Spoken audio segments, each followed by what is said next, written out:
The riders came before sunrise. 3 of them, faces wrapped in dark cloth, moved through the pre-dawn silence like men who had done this kind of work before. They didn't knock. They didn't call out. One of them pulled a crowbar from his saddlebag and drove it straight through the latch on the barn door. One hard swing, no hesitation, while the second man dragged a sack of dead livestock feed toward the well and dumped it in, slow and deliberate, poisoning the only water source on the property. The third walked to the edge of the winter garden, the one Evelyn Ashcroft had spent 3 months coaxing out of frozen ground, and he crushed every row with his boot heel. Row by row. Oh, careful, methodical, like he was enjoying it. None of them said a word. When the last plant lay flat in the dirt, the first rider pulled a folded paper from his coat and jammed it onto the fence post with a rusted nail. A legal notice. Already signed. Already dated. Surrender the property within 30 days or face removal by order of court. They were back on their horses and gone before the sun touched the ridge. If you've never seen a woman choose to fight when every reasonable person would have walked away, stay with this story because that's exactly what happens here. Subscribe to the channel if you haven't already, hit the like button, and drop a comment telling me what city or country you're watching from. I want to see how far this story travels. And don't go anywhere, because what Evelyn Ashcroft does next is the kind of thing people talk about for the rest of their lives. The smoke was the first thing Gideon Mercer noticed. He spotted it from the ridge just past the second creek crossing, a thin gray thread rising from the chimney of the old Ashcroft homestead, barely visible against the pale autumn sky. He pulled his horse up and stared at it for a long moment, the kind of long moment a man takes when something doesn't match what he already believes to be true. The Ashcroft place had been empty for the better part of 2 years. That was the common understanding in Caldwell County. Douglas Ashcroft had died of a lung infection the previous winter, and the word that spread through the surrounding ranches was that his widow had packed up and gone east to live with family. The land sat unclaimed, the fences sagging, the barn roof caving in one slow collapse at a time. Gideon had actually sent a letter to the county office 3 months back inquiring about purchasing the water rights for the creek that cut through the eastern edge of the property. He'd been told the title was still sorting itself out. He hadn't pushed on it because he wasn't in a particular hurry. Now there was smoke coming out of the chimney, and Gideon Mercer was not a man who could look at something that didn't add up and simply ride past it. He turned his horse down the slope. The closer he got, the more he noticed things that didn't fit his expectation of an abandoned place. The yard had been swept, not recently, but regularly, the kind of sweeping that happens every morning out of habit rather than occasion. Someone had repaired the gate with what appeared to be pieces salvaged from 2 different fence posts, the wood grain mismatched, but the joint solid. A row of tools hung along the outside wall of the barn, each one placed with deliberate care: a shovel, a hoe, a broken-handled pick that had been wrapped with leather cord to hold it together. He slowed his horse to a walk. The winter garden stopped him completely. It occupied the south-facing corner of the yard, a modest square, maybe 15 feet across, bordered with flat stones. Someone had covered it with a patchwork of old burlap sacks and a section of salvaged window glass propped at an angle to catch the afternoon light. It was crude construction, but it was thoughtful. The kind of thinking that came from a person who understood cold, understood loss, and had decided to do something about it anyway. Gideon dismounted and tied his horse to the gatepost. He knocked on the door. Nothing. He knocked again, harder this time. "Hello? Anybody in there?" Silence, except for the wind moving across the roof shingles. He tried the door. It opened. The smell hit him first. Wood smoke and cold coffee, and something faintly medicinal, like dried herbs. The room was dim, the single window covered with a piece of oilcloth nailed at the corners. His eyes adjusted slowly. She was asleep at the kitchen table. A woman, young, mid-20s maybe, slumped forward with her head resting on her crossed arms. Her dark hair had come half loose from whatever she'd pinned it up with, falling across her face in a way that made her look younger than she probably was. An oil lamp burned low beside her elbow, the wick nearly spent. In front of her lay an open ledger, the pages covered edge to edge with careful, cramped handwriting, columns of numbers, notes in the margins, a page of calculations that she'd apparently been working on until she simply couldn't stay awake anymore. Gideon stood in the doorway and looked at the room. Every surface had something purposeful on it. A shelf of glass jars, each labeled in the same careful handwriting. A stack of folded linens that had been mended so many times the patches had patches. A single coat hanging on a hook near the door. A man's coat, too large for her, the sleeves rolled up and the collar repaired with dark thread that didn't quite match the original. Her husband's coat. She hadn't gone east, she'd stayed. He cleared his throat. She didn't stir. He said louder, "Ma'am." Her head snapped up so fast she knocked the ledger sideways, and she was on her feet in the same motion, backing against the wall with her hand reaching for and finding a kitchen knife on the shelf behind her. She had it in her hand before he'd taken a single step, and her eyes, dark brown and wide and completely furious, locked on him with an intensity that made him stop moving entirely. "Who are you?" she said. It wasn't quite a question. It was a demand issued by someone who was scared but had decided not to show it. "Gideon Mercer," he said. He kept his hands where she could see them. "I own the Double M, about 9 miles east of here. I saw smoke from the chimney. I knocked twice. I heard you. You didn't answer. I was deciding." He waited. She didn't lower the knife. "What do you want?" she said. "I wanted to make sure the place wasn't on fire," he said. "Then I thought maybe someone needed help." Something shifted slightly in her expression. Not softening, exactly, but a recalculation.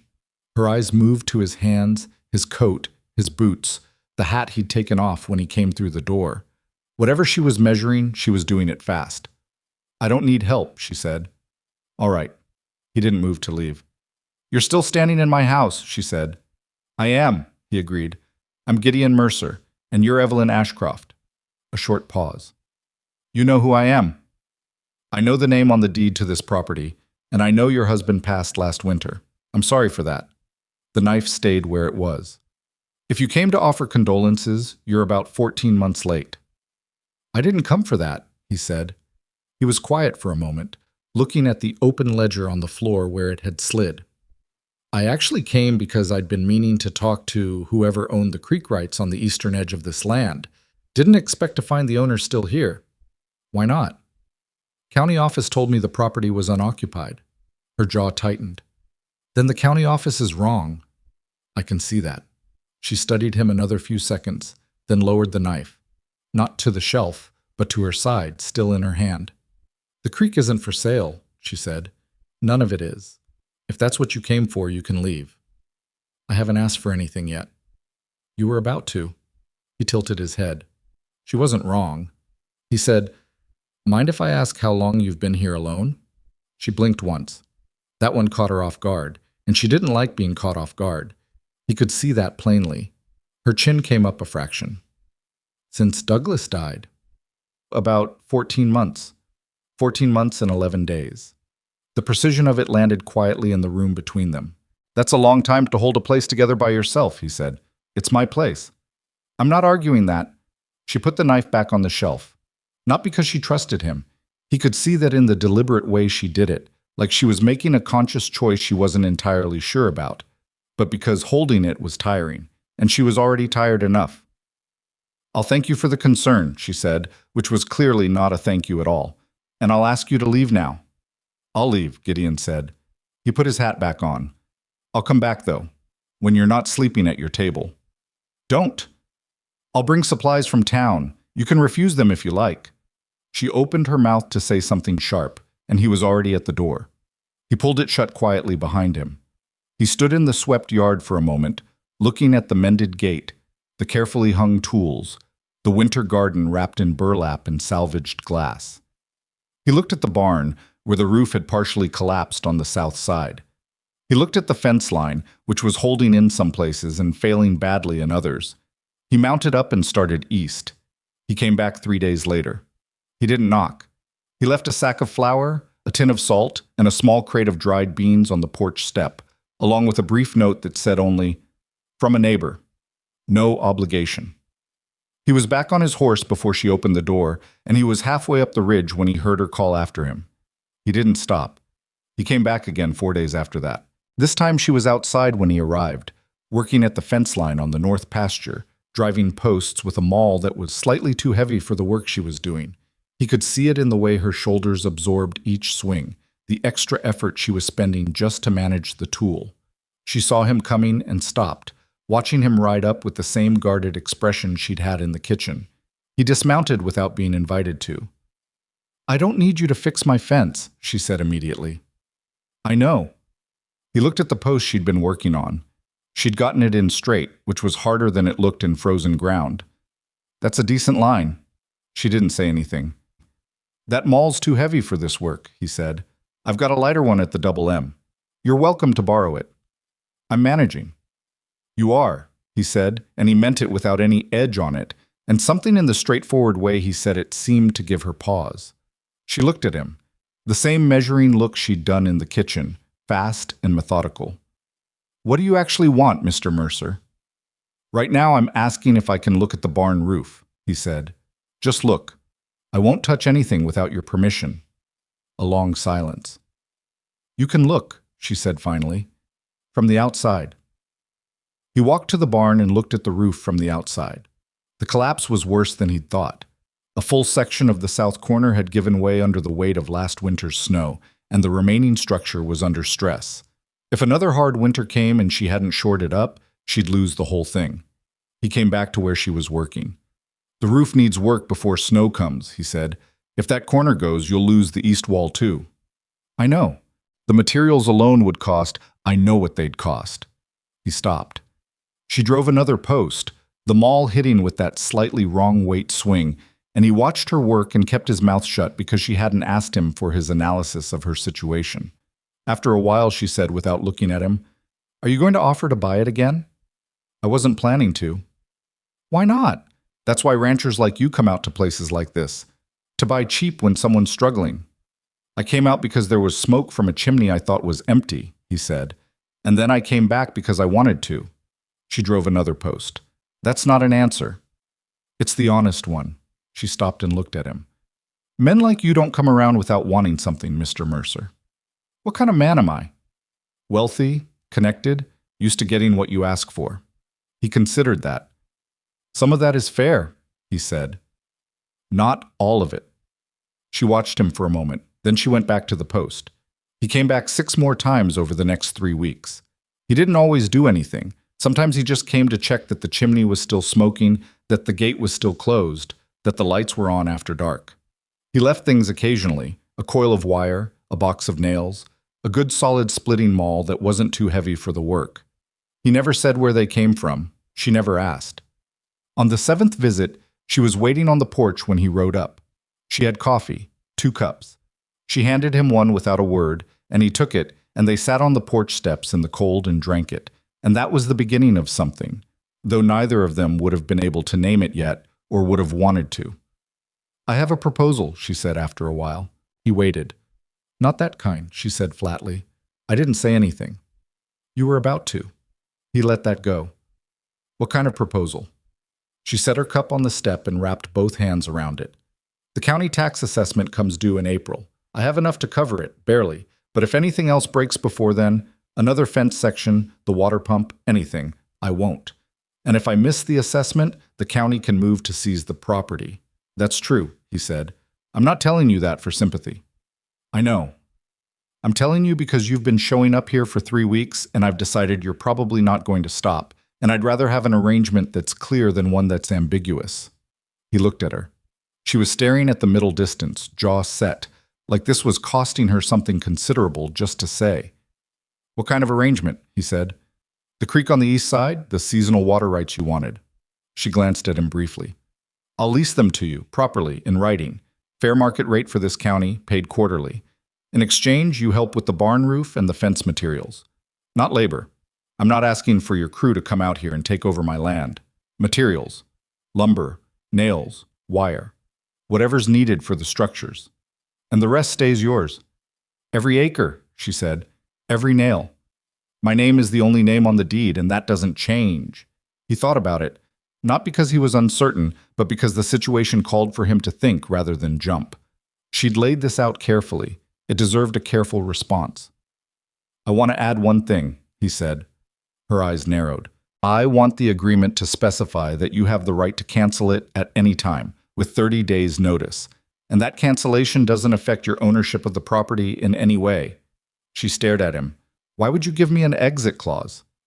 Because I don't want you in a deal you can't get out of, he said. That's not the kind of arrangement I want. She was quiet for a long time. A crow flew over the yard and landed on the fence post at the corner, and she watched it like it might give her some indication of what to do next. I'll have a lawyer in town draft the language, she said finally. That's fine. My lawyer, not yours. That's also fine. She picked up her coffee cup again. You're a strange man, Mr. Mercer. Gideon, he said. If we're going to have a legal arrangement, you might as well use my name. She didn't agree to that immediately. She turned it over for a few seconds, the way she seemed to turn everything over, testing it for weight. Evelyn, she said finally. Just her name. Just that. He finished his coffee. The agreement was signed at the end of October, witnessed by her lawyer and notarized at the county office. Gideon's name appeared in exactly one place, as the lessee of seasonal water rights on the eastern creek boundary, with a clearly stated termination clause and a quarterly payment schedule that was, as she'd said, fair market rate for the county. Nothing more. The lumber arrived 2 days later, then the roofing materials, then the wire and the posts and the hardware for the water pump. Gideon came with the first delivery but didn't bring his crew. He came alone, with his own tools, on a cold Saturday morning when the frost was still heavy on the ground. She was already outside when he arrived. She'd eaten breakfast. He could tell from the way she moved, more settled than the bone-tired drift she sometimes had late in the day. She had her coat on, the big one that had been her husband's, and she looked at the lumber in the wagon bed without saying anything for a moment. You came to work, she said. If that's all right. She thought about it. The roof first, she said, while the weather holds. Agreed. They worked there for 3 days. She was on the ladder before he was, every morning, and she stayed up there past the point where a sensible person would have come down for the cold. She wasn't trying to prove anything to him, or maybe she was, and she'd decided that was acceptable. But either way, he didn't comment on it. He handed up materials, called out measurements, held the base when the wind picked up. She directed. He followed her lead on her own barn, and if that felt strange to him, he didn't show it. On the second day, working in silence for a long stretch, she said from up on the roof, Douglas tried to fix this himself, last spring before he got sick. He got about 2 sections done before his lungs gave out. Gideon kept holding the base of the ladder. He start from the north end? South. That's the work I can see you've already reinforced, he said. It's solid. He did good work. A pause. Just the wind. He wasn't a builder, she said. He was a farmer, but he figured things out. That counts for a lot. She didn't say anything else about Douglas that day. But the next morning she showed Gideon the sketch Douglas had drawn on the back of a flour sack, a crude but functional diagram of how he'd intended the repairs to go. She showed it matter-of-factly, without sentiment, the way she showed him most things. This is what he planned, she said. I'd like to follow it. Gideon looked at the sketch for a long time. We can do that, he said. They followed it. By early November, the barn roof was whole again, the east wall shored, the fence line along the north pasture rebuilt with new posts and 3 runs of wire. The water pump was repaired and producing. The yard looked different, not transformed, not pretty, just functional in a way it hadn't been before. Evelyn looked at it one evening as the light was failing, her hands jammed in the pockets of the big coat, and Gideon watched her looking at it. It's not what it was, she said. Not sadly, factually. No, he agreed. It is something different now. Different can be good or bad. Depends on what you do with it. She glanced at him sideways. That's a very safe answer. I'm practicing, he said. She almost smiled, not quite, but close enough that he noticed, and filed it away without making anything of it. It was on a Tuesday in late November, with the first real snow of the season coming down in flat, wet flakes, that his lead worker, a man named Cal Briggs, who'd been with the Double M for 11 years, came to find Gideon in the east pasture with a look on his face that Gideon had learned to take seriously. You need to come see something, Cal said. Where? Ashcroft Place. North fence, second post from the creek crossing. Gideon rode hard. The workers had been running the new wire along the northern boundary, digging post holes where the line needed reset.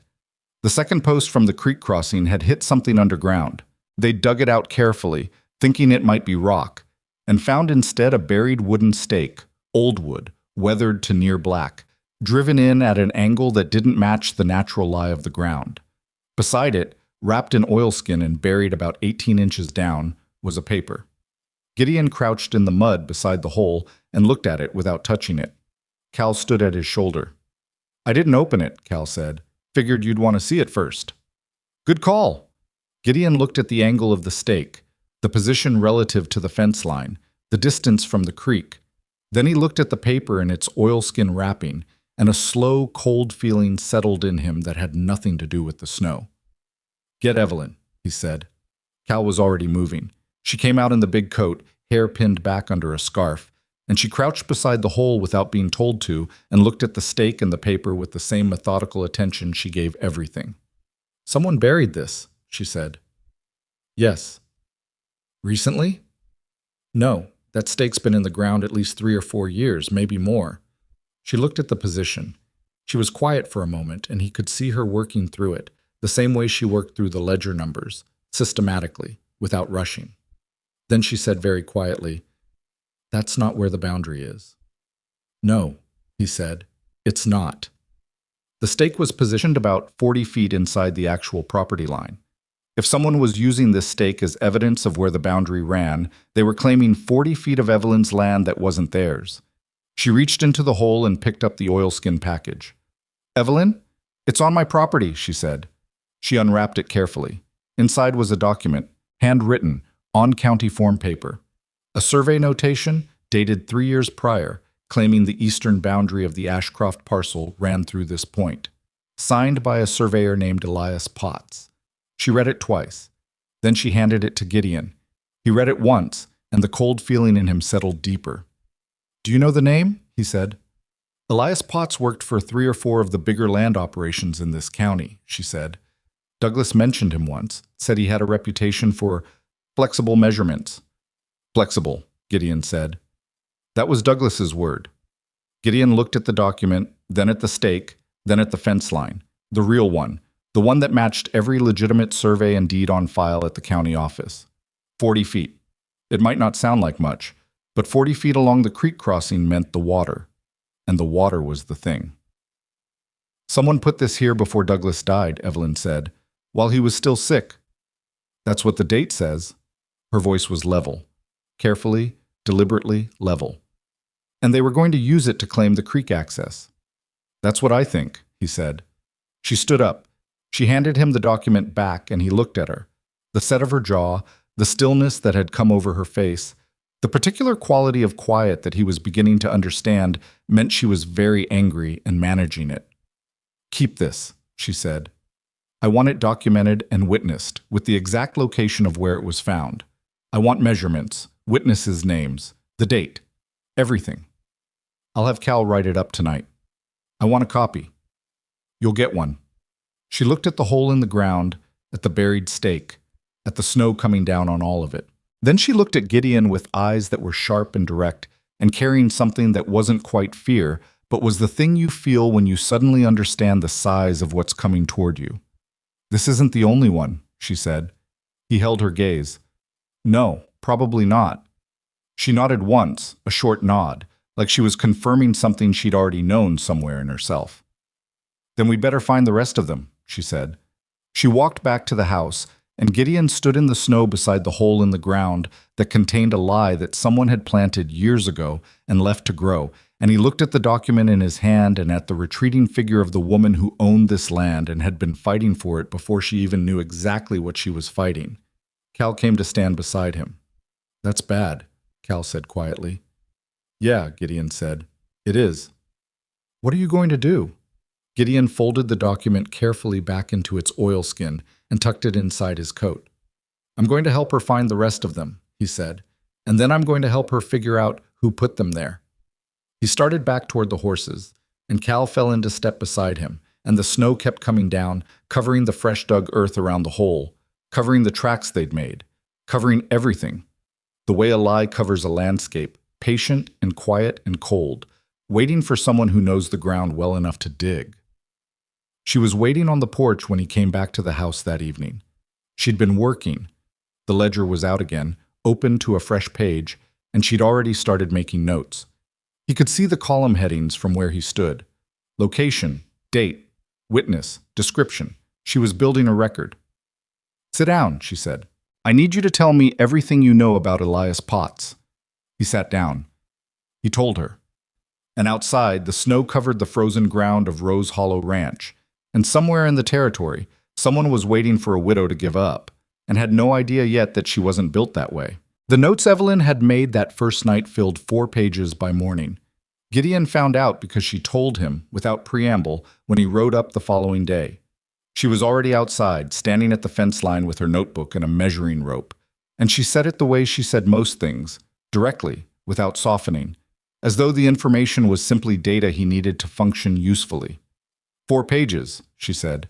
Timeline, property records, everything Douglas ever mentioned about boundary disputes in this valley. I also pulled the original survey from when we bought the land, the one on file at the county office. And the measurements don't match what that buried document claims. Not by a little, by a lot. She handed him a folded paper, a copy she'd made herself, numbers written in that cramped, precise handwriting. 40 feet at the creek crossing. But if you apply the same ratio of distortion to the whole eastern line, you're talking about nearly 3 acres total. Gideon looked at the numbers. That's not a surveyor making an error. No, she said. It's not. He folded the paper and put it in his coat pocket. I sent word to a man in Cheyenne last night, legal surveyor, licensed under territorial law. He's worked boundary disputes before. She looked at him sharply. I didn't ask you to do that.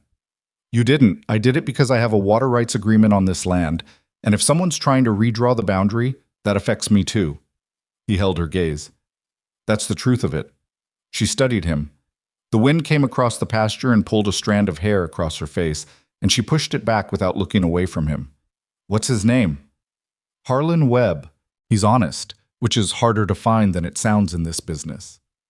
How do you know he's honest? Because he told me I was wrong once, in front of a courtroom full of people, and it cost me a good piece of money to admit it. A man who'll do that doesn't need to lie for his income. Another pause. She looked back at her measuring rope. When can he come? 2 weeks, maybe 3. Ground needs to be workable. That's fine. She knelt and drove a small stake into the ground at the point she'd been measuring from. In the meantime, I want to walk every foot of the eastern boundary. I want to know if there are other buried markers before Webb gets here. I figured you'd say that. Can you bring Cal? I'll bring Cal and 2 other men. We'll start Saturday. She stood and looked at him, and for just a moment the guardedness in her face dropped. Not completely, not even mostly, but enough. Thank you, she said. And unlike the last time she'd said that word, she meant it. They walked the eastern boundary on a Saturday so cold the ground rang when you drove a stake into it. Cal and 2 of the Double M hands, a young man named Pete Garfield, and an older quiet type everyone called Swede, came out at dawn, and Evelyn met them at the gate with coffee and a hand-drawn map of the property she'd made from memory and the original survey documents combined. She handed maps to all of them. Gideon noticed she'd made 5 copies, 1 for each person, plus 1 to keep. We work from the creek crossing north, she said. Every post hole gets probed 6 inches around the base. If you hit wood that doesn't match the post, you dig. You don't pull anything up without calling me first. Cal looked at the map, then at her. How many you think are buried? I don't know. More than 1. She looked at the fence line stretching north. Maybe a lot more than 1. They found 3 more that day.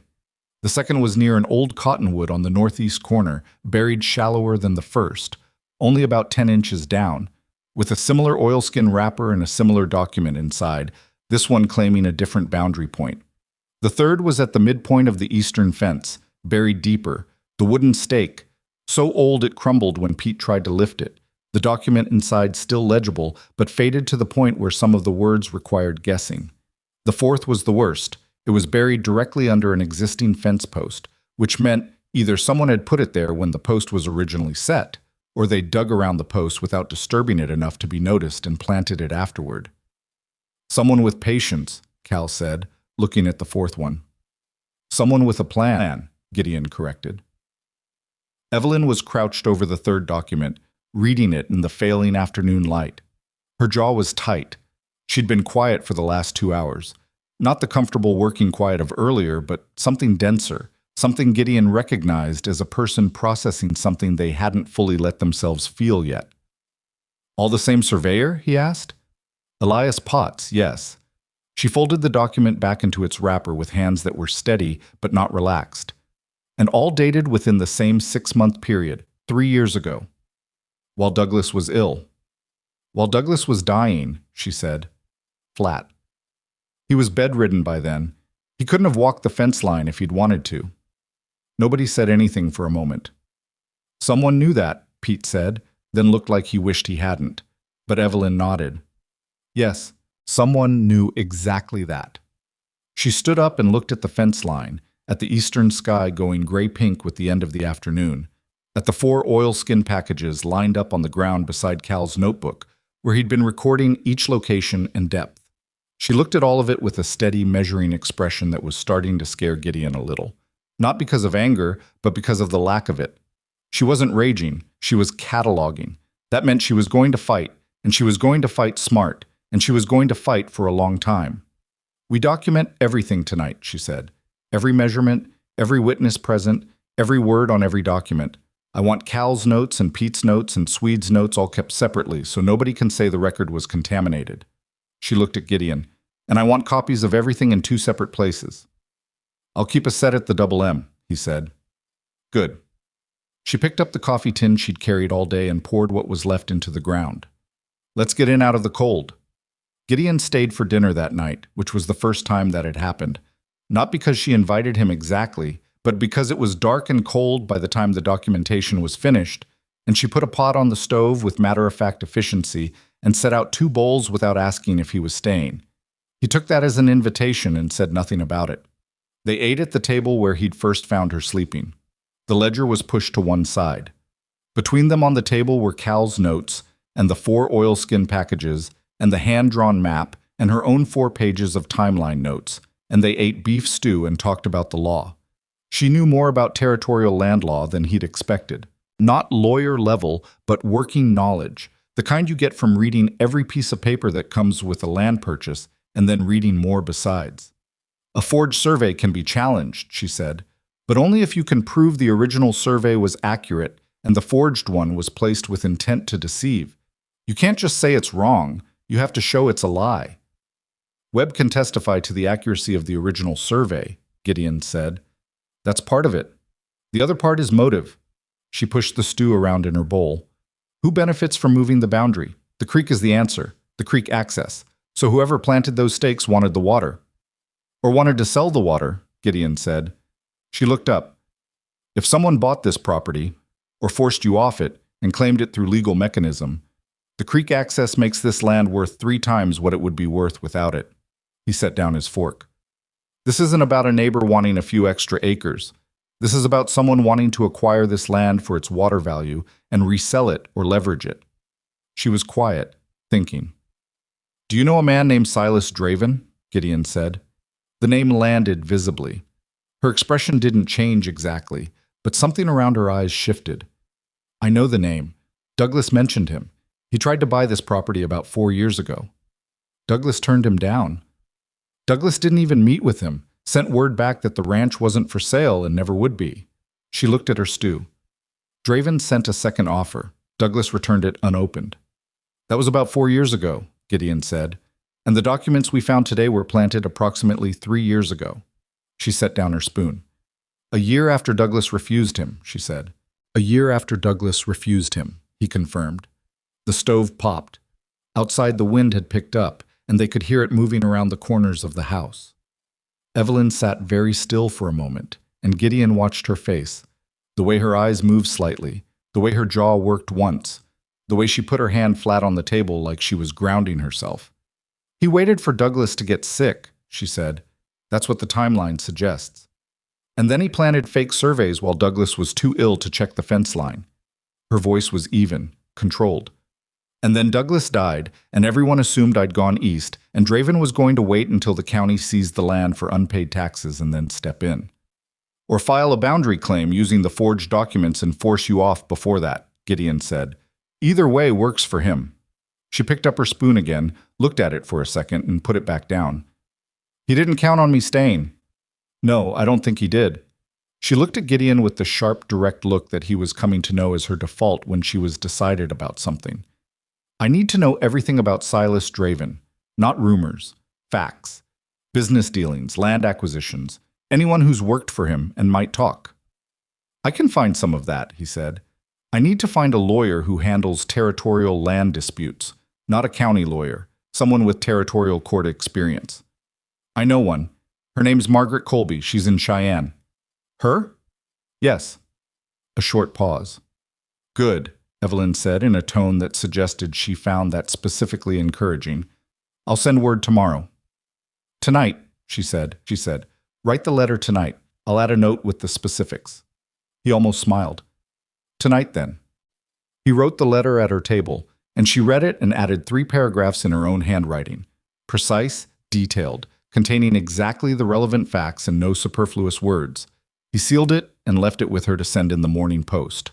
Riding back to the Double M in the full dark, cold and tired, and with the smell of her wood smoke still on his coat, Gideon turned over what he knew about Silas Draven. Not enough. He knew the name, knew the reputation, a land speculator who'd arrived in the territory about 6 years back with capital and connections and a willingness to play long games. He knew Draven had acquired 4 or 5 properties in the eastern part of the county over the past few years, all of them purchased at distressed prices from families who'd had trouble around the same time they were dealing with Draven. He hadn't connected those dots before tonight. He connected them now, riding through the dark, and he didn't like the picture they made. The first threat came on a Wednesday. Evelyn found it when she went to the barn at first light. A note nailed to the barn door, no signature, written on plain paper in a hand she didn't recognize. Sell the property and leave the county. This is your only notice. She brought it inside, put it on the table, and wrote a description of it in her ledger. Date, time found, exact location, physical description of the note and the nail used, weather conditions, whether the ground showed any tracks. She did this before she felt the fear, and she did this because she understood that the fear would come, and she needed the record made before it got in the way. Then she rode to the Double M. She'd never come to him before. He came to her. She knew he'd register that, and she didn't care because what mattered right now was information. She found him in the south pasture and told him about the note while her horse was still moving. He read the description she handed him. She hadn't brought the note itself. She'd left it locked in her document box. And his face went flat and still in a way she was learning meant he was managing his own reaction carefully. Have you spoken to anyone in town recently? He said. Mentioned the surveys, the buried markers? No, only you and Cal and Pete and Swede know. Then one of them talked, or someone was watching when we walked the fence line. Cal didn't talk, she said. I'd stake my property on that. So would I. Pete's young. Swede doesn't talk to anyone. He folded the description back along its creases. That means someone was watching. She'd already thought of this. The ridge on the eastern boundary. You can see the whole fence line from up there. I'll write it today. I'll write it with you. He looked at her. She looked back at him. He didn't argue. They found the spot on the ridge where someone had sat a horse for a long time. The ground was churned, the grass pressed flat in a rough circle, and there were cigarette stubs, 4 of them, ground out against a rock. Whoever it was had been up there long enough to smoke 4 cigarettes and watch whatever they needed to watch. They know we found the markers, Evelyn said. Yes. So they're accelerating. Probably. She looked out over the fence line below, at Rose Hollow Ranch spread out in the cold valley, and she thought about Douglas on his last good day, standing at the kitchen window, looking at the same view, saying this land will take care of you if you take care of it. She'd held on to that idea for 14 months and 11 days, and now 12, and she intended to keep holding it. I'm not leaving, she said. Not to Gideon, just out loud. To the ridge, to the air, to whoever had stood here and watched, and thought they were watching a woman about to be broken. I know, Gideon said. They rode back down. The second threat came 1 week later, and it was not a note. She smelled it before she saw it. Smoke, but wrong smoke, acrid and fast, not wood smoke. She came out of the house at a run and found the south corner of the winter garden burning. Someone had soaked the burlap covers in something, coal oil, from the smell, and lit them. The glass panel had cracked from the heat. 2 rows of the cold, hardy kale she'd spent 6 weeks growing from seed were already gone. She grabbed the water bucket from the pump and had it out in 4 minutes, but 4 minutes was enough for the south corner. Everything there was ash. She stood in the wreckage with the empty bucket and looked at what was left. 2/3 of the garden was intact. 1/3 was gone. Whoever had done it had been careful. They'd burned enough to hurt without burning the whole thing, because burning the whole thing would have been too obvious, too much. This was calibrated. This was a message about what could happen. She drove the bucket into the ground hard enough to dent it. Then she went inside, got her notebook, and wrote down everything while the smoke was still rising. Gideon arrived an hour later. He'd seen the smoke from the ridge. He came fast, and when he got there and saw her standing in the garden with her notebook and her face completely closed, he swung off his horse and walked over and looked at the damage without saying anything for a moment. "You're all right," he said. Not a question. "I'm fine." He looked at the ash where the south corner had been. 2 rows of kale. Yes. Anything else damaged? The glass panel. One of the burlap frames. She closed her notebook. It was coal oil. You can smell it if you get close. He got close. He crouched by the edge of the burned section and smelled the ground and looked at the dirt around it. He stood up. "Boot prints," he said. 2 sets. 1 heavy, 1 lighter. They came from the east side along the fence. She'd already seen them. "I know." He looked at her. "We need to tell the county sheriff." "I already planned to." "Today." "Today," she agreed. The sheriff was a man named Roy Klassen. Not a bad man, Gideon thought, but a careful one, in the way that careful could be a kind of cowardice when a situation required something more. Klassen listened to Evelyn describe the burned garden, the threatening note, the cigarette stubs on the ridge. He listened to her document it in his presence the way she documented everything, precisely and in sequence, without emotion or embellishment. Then he said he'd look into it, and he said there wasn't much he could do without knowing who'd done it, and he said property disputes sometimes got heated before they got settled. Evelyn said, "This isn't a property dispute. This is harassment intended to force me off my land."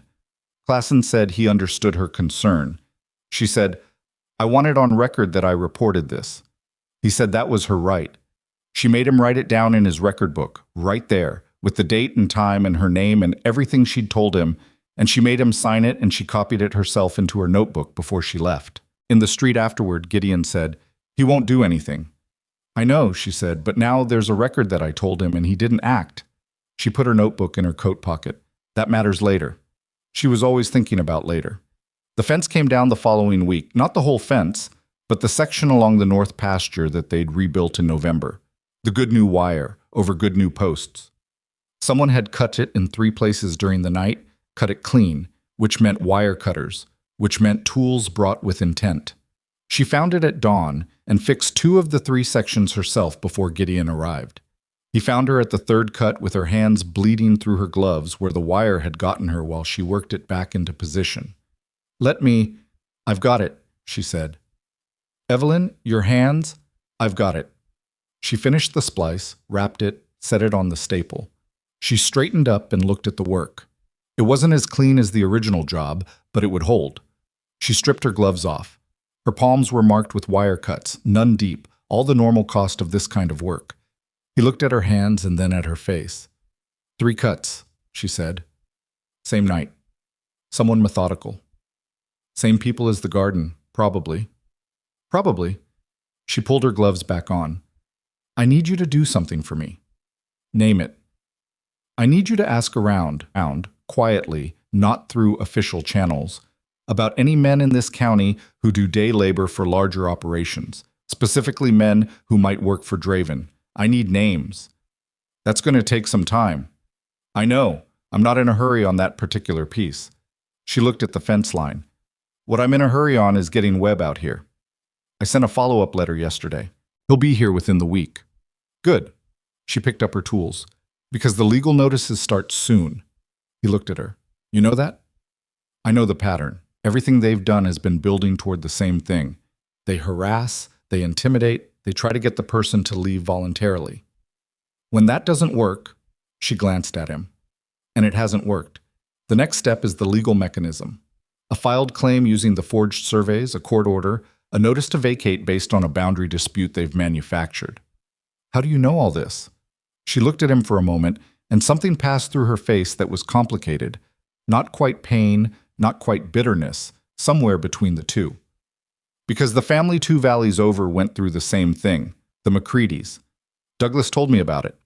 They lost their place 3 years ago to a filed boundary claim. They couldn't afford to fight it, and by the time they understood what was happening, the paperwork was already processed. She looked away. I've been thinking about the McCreadys a lot lately. Their land go to Draven? I don't know. I'm going to find out. He watched her walk back toward the house. She moved like someone who hadn't slept enough in several weeks, which was probably true, but she moved without slowing down. He'd noticed that about her. She might be exhausted, she might be scared, she might be burning on the inside, but she didn't slow down. It was one of the things he most respected about her. It was also the thing that worried him.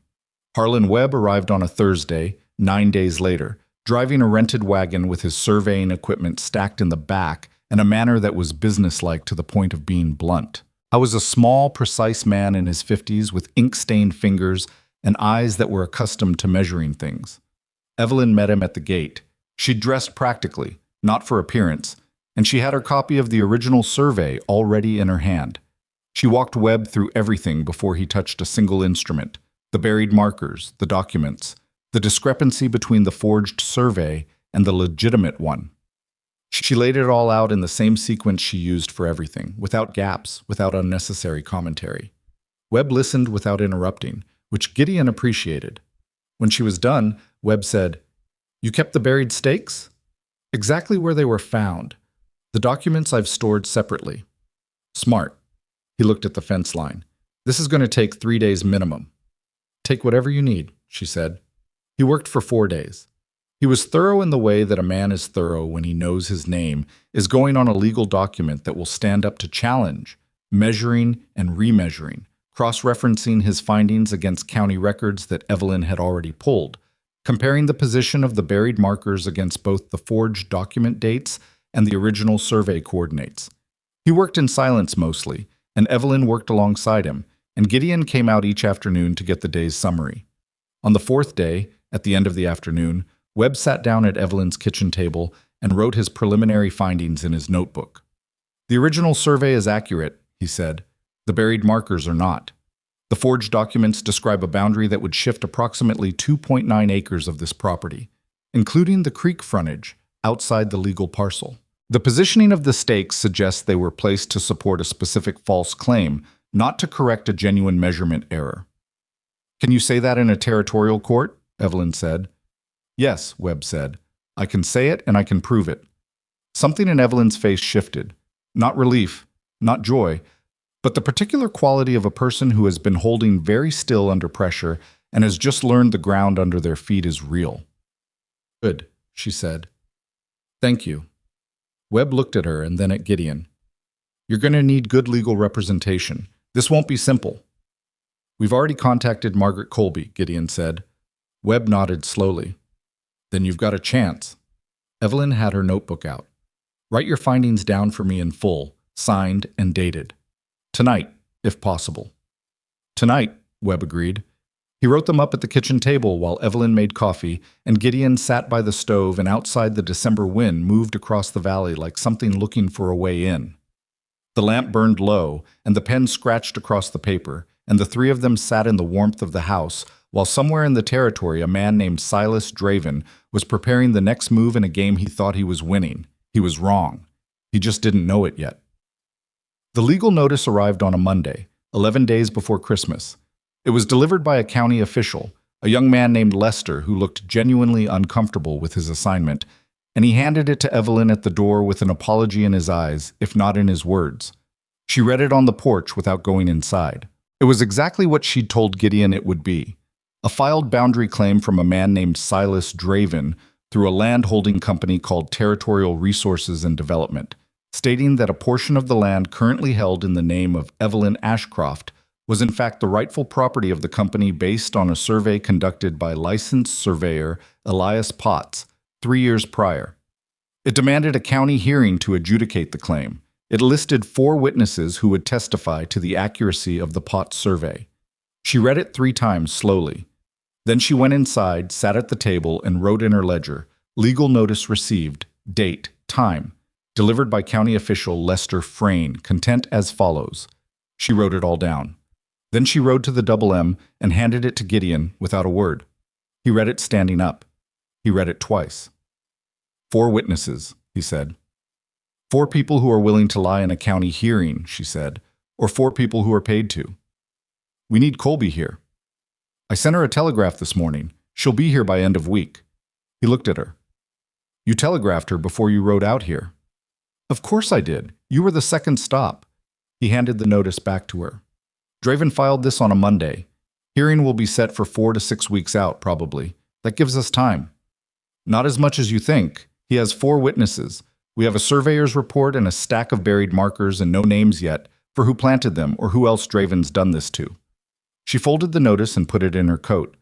And somewhere in this county there are other families who've had the same thing done to them, and they might not know it yet. The McCreadys, he said, and others. I've been talking to neighbors. She looked at him steadily. Did you know the Hendersons lost the north quarter of their property 2 years ago?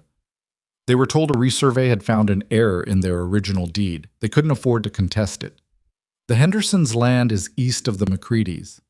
Yes, and both of them border the creek system. She let that sit for a moment. He's been building a water corridor, property by property, claim by claim. Our land is the last piece. Gideon went still. If he gets the creek frontage from this property, she said, he controls water access for most of the eastern valley. He can charge whatever he wants for water rights, force every small operation in the area to either pay him or sell to him. The full shape of it settled into the room. He's not a land speculator, Gideon said quietly. He's building a monopoly. On water, Evelyn said, in Wyoming territory. In a dry year, that's worth more than gold. She stood up and pulled on her coat. I'm going to talk to the Hendersons tomorrow. I'm going to ask them to let me see their documentation, their original survey, the notice they got when they were told about the resurvey error. I think I know what I'm going to find, but I need to see it to be sure. I'll come with you. You don't need to. I know I don't need to. She looked at him for a moment. She was tired. He could see it in the lines around her eyes, in the particular way she held her shoulders when she'd been carrying something heavy for too long. But her eyes were clear. Fine, she said. Meet me at the Henderson gate at 7. She walked out. He heard her horse move away through the cold. He stood in his own kitchen for a long time after that, thinking about a man who'd spent years building something by quietly destroying other people's things, by burying lies in frozen ground, and waiting for the right season to dig them up. And he thought about Evelyn Ashcroft, who'd stayed alone in a broken ranch house for 14 months, and hadn't asked for anything from anyone, and had still, somehow, started to figure it out before Draven even made his move. He thought about what was coming. It was going to be bad before it got better. That was the honest assessment. Draven had resources, connections, paid witnesses, and a legal mechanism already in motion. They had a survey report, a set of buried stakes, and a widow who wrote everything down. But Gideon had learned something over the past 2 months, riding back and forth across this cold valley, working beside this woman in her dead husband's coat. He'd learned that the person who writes everything down, precisely, patiently, without gaps, is often the most dangerous person in the room when the time finally comes to be in a room together. He put his coat on and went to write letters. There were a lot of letters to write. The Henderson place was 7 miles north, and the road there was frozen solid enough that the horses' hooves rang out with each step like something being struck repeatedly and not breaking. Gideon was at the gate at 7. Evelyn was already there, waiting, which he was beginning to expect. They rode mostly in silence. The cold had a particular quality that morning, dry and still, the kind that gets into the joints and stays. And their breath came out in small clouds that disappeared almost immediately. She had her notebook in her coat pocket. He could see the corner of it. The Hendersons were an older couple, Walt, who was past 60 and moved like his knees had been arguing with him for years, and his wife Ruth, who was sharper and faster than her husband in most respects, and made no attempt to conceal it. They'd been on their land for 22 years. They'd raised 4 children there and buried 1. They were the kind of people who thought of their land as something permanent, something that existed outside of money and paperwork and the schemes of other men. That was exactly why what had happened to them had worked so well. Ruth brought them inside and put coffee on, and Walt sat at the table with the careful movements of a man whose body required conscious management now, and they listened to what Evelyn laid out: the buried markers, the forged surveys, Webb's findings, the legal notice, the shape of what Draven was building in the Eastern Valley, with expressions that moved from polite attention to recognition to something harder. "We knew something was wrong," Ruth said when Evelyn finished. "When they told us about the resurvey, Walt said it didn't feel right." "I said the numbers were off," Walt said. "I'm not a surveyor, but I walked that land for 20 years. I know where the boundary sits." "Did you contest it?" Gideon asked. "We couldn't afford to." Ruth's voice was level, but it cost her something to say it. The process they described, hiring a licensed surveyor to challenge the county's finding, they said it could run to several $100s and take 2 years. We didn't have that. "So you accepted the revised boundary?" Evelyn said. "We didn't accept it," Walt said, with a stubbornness that sat well on his face. "We couldn't stop it." Evelyn put her notebook on the table. "I'd like to see your original purchase documents. Your deed, your original survey, anything from the county regarding the resurvey notice." Ruth looked at Walt. Walt looked at the table. Then he pushed himself up from the chair and went to the back room, and they heard him moving around for several minutes, and he came back with a tin box, the kind that gets put somewhere safe and then half forgotten because looking at it is too painful. He put it on the table and opened it. Evelyn worked through it methodically. She didn't rush and she didn't react visibly, but about 6 minutes in, she set a document down and looked at Gideon across the table, and he knew from her face, the very slight tightening, the stillness, that she'd found something. She pushed the document toward him. It was the resurvey notice the county had sent the Hendersons, listed at the bottom as the surveyor who had conducted the resurvey and found the error, Elias Potts. Same name, same signature, same handwriting that Gideon had now seen on 4 buried documents from Rose Hollow Ranch. "Mr. Henderson," Evelyn said, "would you be willing to let me copy these documents? Not take them, copy them here, by hand. And then would you be willing to make a statement about what happened, in writing, witnessed, and dated?" Walt looked at her for a long moment. "What's it going to do?" "It's going to help show a pattern," she said. "One family being told their boundary moved is a dispute. 2 families with the same surveyor, the same style of claim, that starts to look like something else." "It looks like fraud," Ruth said. "Yes," Evelyn said. "It does." Walt was quiet. Ruth looked at him with the particular patience of a woman who has watched her husband make decisions for 22 years and knows when he's going to come down on the right side of one. He nodded. "You copy what you need," he said, "and I'll write the statement." She spent an hour copying documents. Walt wrote a statement in a slow, deliberate hand, and Ruth witnessed it, and Evelyn wrote one of her own describing the visit, what had been found, who was present, and dated and signed it before she folded everything into her coat. Writing back, she said, "The McCready's next." "You think it's the same?" "I think it's the same surveyor and the same company and the same mechanism, and I think if we find 2 families, it won't stop there." She looked straight ahead at the road. "I think there are others." She was right. There were others. The McCreadys confirmed what she suspected, and from the McCreadys she got 2 more names. The Sorensen family, whose north pasture had been trimmed by a resurvey 2 years ago, and an old rancher named Abe Pitcher who'd lost a water-adjacent strip of land and accepted a small cash payment from Territorial Resources and Development to settle the dispute and had been too ashamed to tell anyone. It took her 10 days to visit all of them. She went to each one methodically, in order, always with her notebook and her careful questions and her copies of relevant documents. Gideon went with her to most of them, not because she needed him to do the talking. She didn't, and he was smart enough not to try. But because having him there seemed to legitimize the visit in the eyes of people who weren't sure yet whether to trust her. By the end of the 10 days, she had visited 5 families and found the same surveyor's name on everyone. She also had something else. Abe Pitcher, the old rancher who'd taken the cash settlement, still had the original paperwork from the transaction. And in that paperwork, buried in the legal language of the settlement, was a line that referred to the previous assessment conducted under the authority of Territorial Resources and Development, and it listed the name of the company's principal agent. Silas Draven. Not a holding company. His name, directly on the document. He made a mistake, Evelyn said, when she showed it to Gideon that evening. He thought Pitcher would never show that to anyone, Gideon said. He thought Pitcher was too embarrassed. She looked at the document. He was wrong about that. Margaret Colby arrived on the 23rd of December on a train from Cheyenne with 2 large bags and the bearing of a woman who was accustomed to being underestimated and had long since stopped caring about it. She was 43, tall, with dark hair going silver at the temples, and a way of listening that made people feel she was absorbing not just what they said, but the shape of the problem behind it.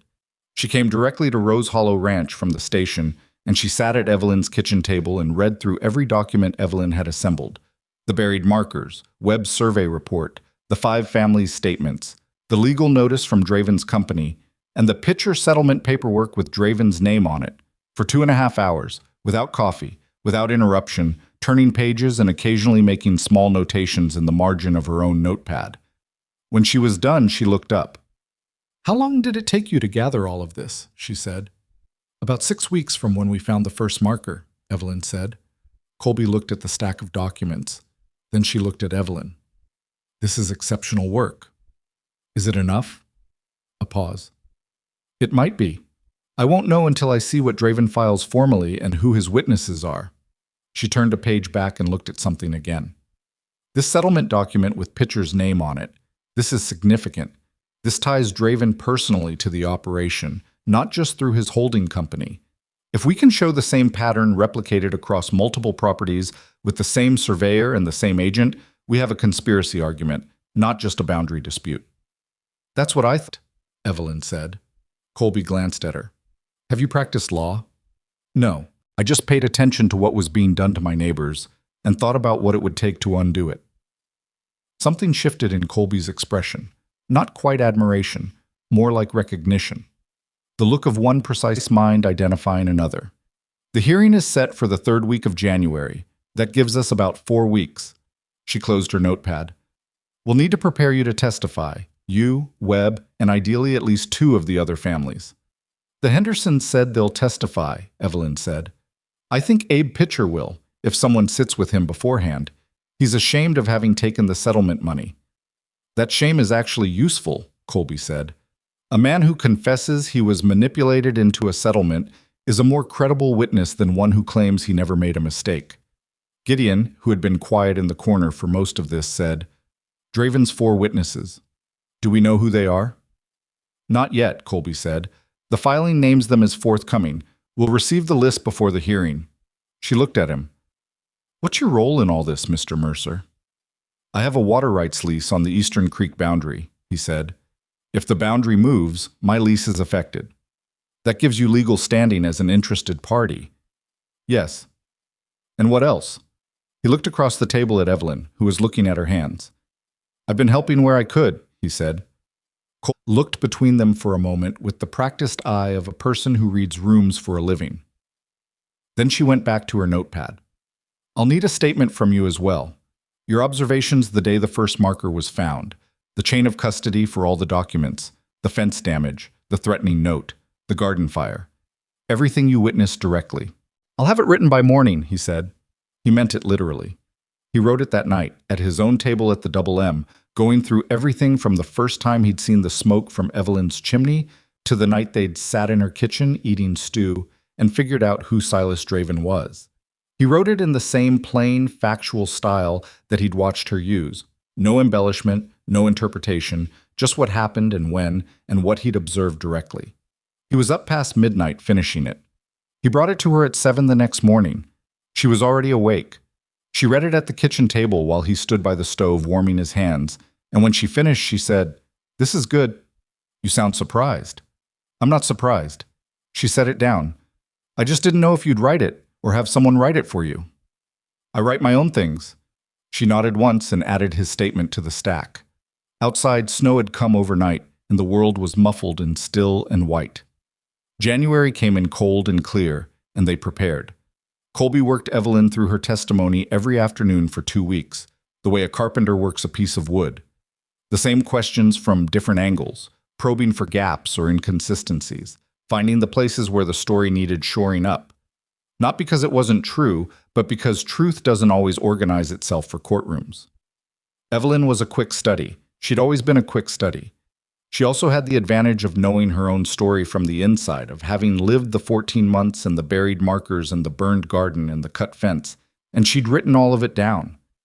Colby said, on the 5th day of preparation, when Draven's lawyer cross-examines you, he's going to try to make you look emotional, like a woman who can't understand a legal document and is reacting out of grief and attachment rather than fact. I know, Evelyn said. How are you going to handle it? I'm going to answer the question asked, with facts, with dates. She met Colby's eyes. I'm going to be the most boring witness that courtroom has ever seen. Colby almost smiled. Good. The hearing was set for the morning of January 19th. The night before, Gideon rode out to Rose Hollow Ranch and found Evelyn at the table, but not sleeping this time. She was reading back through her own ledger, all the months of entries, the repair notes, and the financial calculations, and the record of every threat and every document. Slowly, from the beginning. He sat down across from her. She kept reading. He didn't interrupt. After a while, she closed the ledger and looked at the cover of it, which was worn smooth from handling. Douglas gave me this, she said, when we first bought the property. He said a ranch without a record is a ranch waiting to fail. She smoothed her hand across the cover. I thought he just meant the accounts. He meant more than that, Gideon said. Yes. She put it on the table. I'm ready for tomorrow. I know. I don't want you to handle anything for me in there. If there's something to be said, I'll say it. I know that too. She looked at him. You've never once tried to take over. It's not my fight to take over. It matters, she said, that it's not. She paused, looking for the right word. Your instinct. He looked at her across the table, across the ledger and the lamp and the 4 months of shared work between them. You don't need anyone to fight for you, he said. You need people willing to fight alongside you. She held his gaze for a moment. Then she looked at the ledger. Get some sleep, Gideon. Tomorrow's long. He left. She sat alone with the ledger and the lamp for another hour, and then she put out the light and went to bed. The county courthouse in Caldwell was a 2-story building that smelled of old wood and wood smoke and the particular staleness of rooms where difficult things happened regularly. The hearing room was on the 2nd floor, 30 feet long, with a judge's bench at the far end and 2 long tables facing it and a row of chairs along the wall for observers. When Evelyn arrived with Colby at 8:30, Silas Draven was already there. She'd never seen him before. She looked at him the way she looked at everything that mattered, directly, without rush, taking in what there was to take in. He was about 50, broad through the shoulders, with the kind of physical confidence that came from decades of being the largest presence in any room he entered. He wore a good coat and good boots and had the unhurried manner of a man who expected to win. He was talking to his lawyer, a man named Ferris, who had a Cheyenne practice and had been imported for the occasion. And he didn't look up when Evelyn came in. His 4 witnesses were seated along the wall. 3 men she didn't recognize, and 1 she did. She stopped. The 4th witness was a man named Clem Dawes, who had worked as a ranch hand on Rose Hollow for 2 seasons when Douglas was alive. He'd left after Douglas fell ill. He was sitting with his hat in his hands and his eyes on the floor, and he didn't look up. Evelyn looked at him for 3 seconds. Then she walked to her table and sat down and said quietly to Colby, the 4th witness, Clem Dawes. He worked this property. He knows the fence line. Colby made a small notation. He's the one they'll use to speak to the original boundary position. He can claim he was present for the original survey. He wasn't. I know. We'll deal with it when we get there. The judge was a man named Harrow, older, with a reputation for impatience and precision in roughly equal measure. He called the hearing to order without ceremony and gave both parties 5 minutes to establish their positions. Ferris, Draven's lawyer, went first.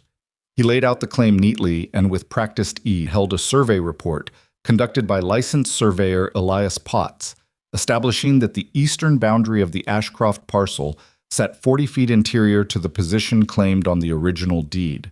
The company sought formal recognition of the corrected boundary.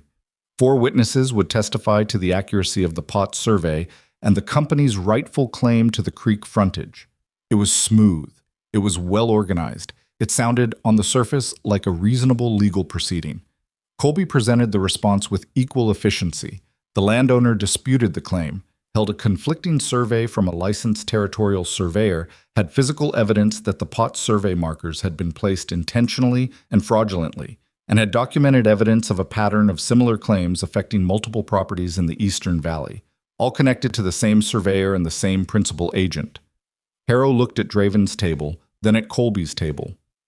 "Physical evidence," he said. "What kind of physical evidence?" "Buried survey markers, Your Honor.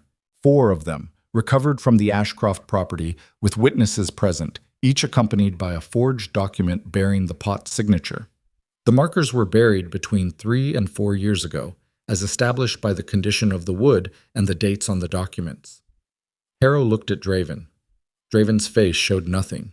He was good at that. "Proceed," Harrow said. They heard from Webb first. He was exactly what Evelyn had needed him to be. Precise, technical, thorough, immune to the kind of pressure that Ferris tried to apply on cross-examination. Ferris challenged his methodology, questioned his credentials, implied that a surveyor hired by the landowner had an obvious interest in the outcome. Webb answered each challenge with the calm specificity of a man who had been doing this long enough to find skepticism unremarkable. "In your professional opinion," Colby asked him, "could the discrepancy between the Potts survey and the original deed survey be the result of a measurement error?" "No," Webb said. "The margin of discrepancy is too large, too consistent, and too precisely aligned with the position of the buried markers to be coincidental measurement error. In my professional judgment, the Potts survey was constructed to support a specific false conclusion," Ferris objected. Harrow overruled. They heard from Walt Henderson next. He was not a smooth witness. He was a 60-year-old rancher who had lost part of his land and was angry about it, and the anger showed in the deliberate way he chose his words, like a man picking up rocks and placing them carefully because he knew each one had weight. He described the resurvey notice, the Potts signature, the land they'd lost, and the cost of losing it, in terms that were plain and specific and human enough that the room shifted around them. Ferris tried to minimize it. Walt wasn't from this property, wasn't a surveyor, couldn't speak to technical standards. "I can speak to 22 years on the same land," Walt said. "I can speak to knowing exactly where my boundary sat because I walked every foot of it, every spring. And I can speak to having that boundary moved on paper without anyone ever walking it with me." Harrow said, "Thank you, Mr. Henderson." Then Ferris called his witnesses. The first 3 were men Evelyn didn't know, and Colby worked through them methodically on cross-examination.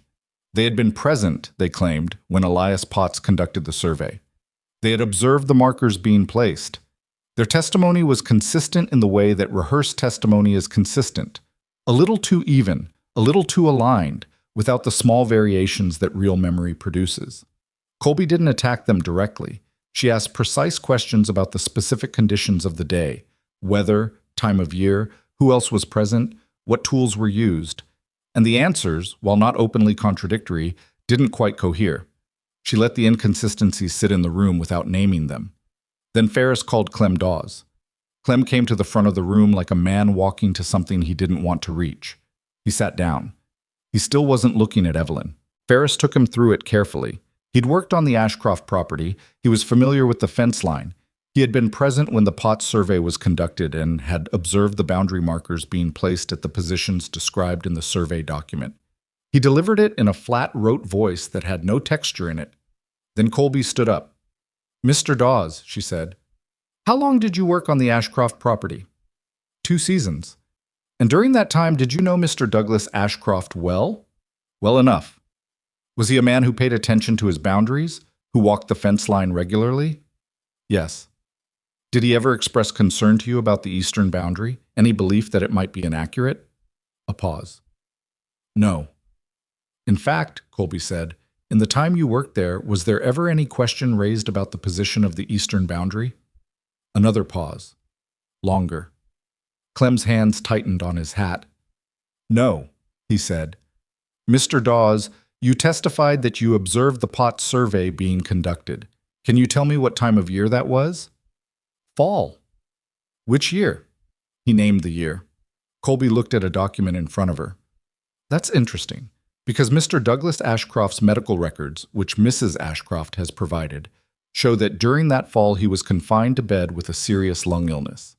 She paused. "If Mr. Ashcroft was bedridden, Would he have authorized a survey of his property without being present or notified? I, I don't know what he authorized. Mr. Dawes. Her voice shifted, not louder but quieter, which was more effective. Were you actually present for that survey? Silence. Ferris objected. Harrow looked at Clem Dawes with the eyes of a man who had been on this bench for 20 years and knew exactly what he was looking at. Answer the question, Harrow said. Clem's hands worked his hat brim around once, twice.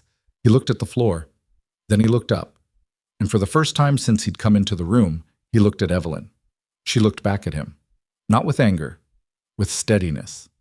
The same steadiness she'd had on this porch the morning she'd drunk coffee with Gideon and decided to trust. She gave him the steadiness because she thought he might need it to do what he was about to do. No, Clem Dawes said. I wasn't there. The courtroom didn't erupt. It went very quiet, which was worse. I was told what to say, he said. His voice was rough. A man came to me, not Draven himself, a man who works for him, and told me what I'd been present for, gave me the dates and the details, said I'd be paid when it was done and nothing would come back on me. He stopped. He swallowed. I needed the money. That doesn't make it right. I know that, Colby said very quietly. Who was the man who approached you? Works for Draven directly. Name's Calder. Miles Calder. And how much were you promised? $50. Did you receive any of that payment? 20 up front. Mr. Dawes, were you aware that any of the other 3 witnesses in this case were also approached in a similar manner? He looked at the other 3 men along the wall. I figured, he said. Harrow said, Mr. Ferris. And his voice had a quality to it that Ferris clearly recognized, because the lawyer's whole posture shifted. Draven, for the first time, moved. He leaned toward Ferris and said something short and sharp, and Ferris straightened and said, Your Honor, we may need to request a brief recess. You may not, Harrow said. Mr. Mercer, you're listed as an interested party. Please come forward. Gideon had been sitting along the wall. He stood and came forward and took the seat, and Colby walked him through his testimony with the focused efficiency of someone who knew the room was at a tipping point and needed the last weight placed carefully. He described finding the first marker, the chain of custody for all 4 documents, the threatening note, the burned garden, the cut fence, and everything he'd observed from the beginning. He kept it factual. He kept it plain. He watched the judge's face while he spoke and saw a man adding things up. Then Evelyn took the seat. She looked, when she sat down, like someone who had been preparing for exactly this for a long time. She looked like the woman who wrote everything down. Colby began with the basics, the property, the deed, the 14 months alone, the decision to stay, and then moved into the technical detail, the buried markers, the discrepancy, the pattern across 5 properties, the picture settlement with Draven's name. Evelyn answered each question in the level, precise voice she'd cultivated through 2 weeks of preparation, but underneath it was something that wasn't precision. It was the weight of everything those 14 months had cost her, and the room felt it even as she kept her face controlled. When Ferris stood to cross-examine her, he came at her the way Colby had warned he would. He questioned her competence to interpret legal documents. He implied emotional disturbance, grief, isolation, the natural confusion of a woman in difficult circumstances who had perhaps misunderstood what she'd found. Evelyn waited for each question to finish. Then she answered it, with facts, with dates. Mrs. Ashcroft, Ferris said finally, with a shift in his tone that suggested he was trying a different approach. Isn't it possible that you simply don't understand the survey process well enough to— I understand that 4 markers were buried on my property, she said. I understand that each one was accompanied by a document with a signature I didn't authorize and a date that falls within the period when my husband was too ill to walk his own fence line. I understand that the same surveyor's name appears on similar notices served to 5 neighboring families, and that a settlement document bearing Mr. Draven's personal signature ties him directly to this operation. She paused. If you'd like to tell me which part of that I'm misunderstanding, I'll listen. Ferris looked at her for a moment, and then he looked at his notes, and then he said, No further questions.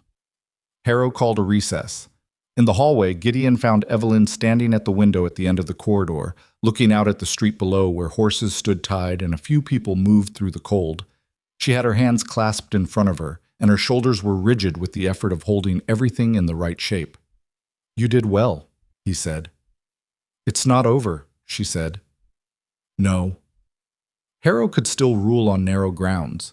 Even with Dawes recanting, Draven's lawyer could argue the other witnesses are still credible. He could argue the pattern across the other properties isn't admissible in a boundary dispute. She looked at the window. "We need him to see the whole picture." "He saw it." "You don't know that." "I've been in enough rooms with enough men making decisions," Gideon said. "He saw it." She turned and looked at him. The same direct look, the same measuring. "You're trying to reassure me." "I'm also right," he said. She almost said something, stopped, looked away. Then, "If this goes the wrong way today, I still have the documents. I still have Webb's report. We can appeal." "We can," he said. "I'm not leaving regardless." "I know." She looked at him for a moment, and then she did something she hadn't done before. She put her hand out, not for shaking, just laid it flat for a half-second against the back of his forearm, the way you touch something solid when you need to feel that it's still there. Then she pulled it back and straightened her coat. "Let's go back in," she said. They went back in. Harrow came back to the bench with the deliberate movement of a man who has made up his mind and is going to say so plainly. He looked at the room, looked at his notes, looked at Draven, who was expressionless, which was an expression of its own kind, and began to speak. He said the testimony of Clem Dawes, if accurate, constituted an admission of suborning false testimony, a serious matter that he was referring to the territorial prosecutor's office immediately. He said the survey evidence presented by both sides was in significant conflict, and that on the question of credibility, he found the testimony of a licensed territorial surveyor supported by physical evidence substantially more compelling than documents whose chain of origin was now an active question. He said the pattern of similar claims across neighboring properties was relevant background information, and he had taken note of it. Then he said he was dismissing the boundary claim filed by Territorial Resources and Development, pending further investigation into the authenticity of the Potts survey and the methods used to obtain witness testimony. He said the eastern boundary of the Ashcroft parcel remained as recorded in the original deed until a legitimate resurvey established otherwise. He banged the gavel once, briskly, and that was that. Not a complete victory. Pending investigation meant the threat wasn't fully dead. Draven hadn't been arrested, hadn't been charged, hadn't admitted to anything. His lawyer was already making notes, already planning the next approach. But the claim was dismissed. The boundary held. Evelyn sat completely still for a moment after the gavel came down. Gideon, beside her, could see the side of her face, the steadiness of it, the absence of visible reaction. And then he saw her exhale, one slow and controlled breath, the kind of breath that a person releases when they've been holding something for a very long time. Then Draven stood up across the room. He looked at Evelyn for the first time that day. His face was composed, his voice quiet enough that only the nearest people could hear him. He spoke to Ferris, not to her, but he was looking at her when he said it. "File the debt claim," he said. "His name is Douglas Ashcroft. There's a promissory note." Ferris looked uncertain. "Silas, the timing of that, file it today." Evelyn heard it. She was close enough to hear it, and she heard it, and Gideon watched her face absorb it, the calculation, the surge of something cold and sharp behind her eyes. And she didn't look away from Draven until he turned and walked toward the door. She looked at Colby. "A debt claim against a deceased husband," Colby said quietly. "If it freezes the estate, it could freeze the property." "I know," Evelyn said. "Do you know anything about a promissory note?" Evelyn looked at the door where Draven had gone. "Douglas never borrowed from anyone he didn't know personally," she said. "And he kept records of everything." She picked up her coat from the chair. "I need to get home." "Evelyn, I need to get home right now," she said. "Because if there's something in those records that answers this, I need to find it before that claim lands." She was already moving, and Gideon was already on his feet, and outside the courthouse the cold came at them hard and clear. And somewhere in Caldwell County a filing was being prepared that would be the last card a desperate man played. And nobody who knew Evelyn Ashcroft could have told you with confidence that it was going to be enough. She rode hard enough that the horse was breathing rough when she got home. Gideon was 30 seconds behind her, his horse throwing clods of frozen dirt across the yard as he pulled up. He didn't ask if she needed help. He dismounted and followed her through the door because that was the right thing to do, and he'd gotten reasonably good at knowing what the right thing was around her. She went straight to the back room. He'd never been in the back room. It was small, barely 8 feet square, with a narrow bed that was made with military precision and a wooden chest against the far wall and a shelf above it holding more tin boxes like the one Walt Henderson had pulled from his back room. But there were more here. 6 of them, stacked 2 high, each one labeled in Douglas Ashcroft's handwriting. Evelyn was already pulling them down. "What years?" Gideon said. "The promissory note would have to predate Douglas's death by enough time to be plausible," she said, her back to him, lifting the second box down. "So at least 2 years back, maybe 3 or 4. She handed him 2 boxes without looking. "Those are the oldest ones. Start with any correspondence marked financial." He took the boxes to the kitchen table. She brought the other 4. They worked in silence for the first 20 minutes, the kind of focused silence that feels almost physical. 2 people moving through paper with the urgency of people who understand exactly what they're looking for and exactly what it costs if they don't find it. The lamp burned between them. Outside, the light was already going blue-gray with the early dark of January. The boxes contained everything Douglas Ashcroft had ever thought worth keeping: receipts for seed and livestock and equipment, correspondence with neighbors, with supply merchants, with the county tax office, survey documents, deed copies, water right filings, personal letters in a different hand, his mother's, from the look of the envelope dates, going back 20 years, bills of sale, promissory notes he'd made to others, small amounts, all marked paid in his own hand. That last thing caught Evelyn. She stopped, looked at the small stack of Douglas's own notes, the ones he'd given when he owed someone money. 4 of them, all from the early years before the ranch was established, all marked paid, all filed together, because Douglas Ashcroft kept things together. "He never left a debt unpaid," she said, mostly to herself. "I can see that," Gideon said, holding a receipt from 7 years back. "He was meticulous about it, more than about anything else." She put the stack down. "Which means if there was a genuine promissory note, he'd have paid it and kept the receipt. And if he hadn't paid it, he'd have kept the note itself with a record of why. And if it doesn't exist, then it's forged." She pulled the next box toward her. "I know that. What I need is the document that proves it." Gideon looked at his stack. He picked up a bundle of correspondence tied with kitchen string and started working through it letter by letter. An hour passed. The stew she'd put on before leaving that morning sat cold on the back of the stove. Neither of them mentioned it. He found something at 9 minutes past 8.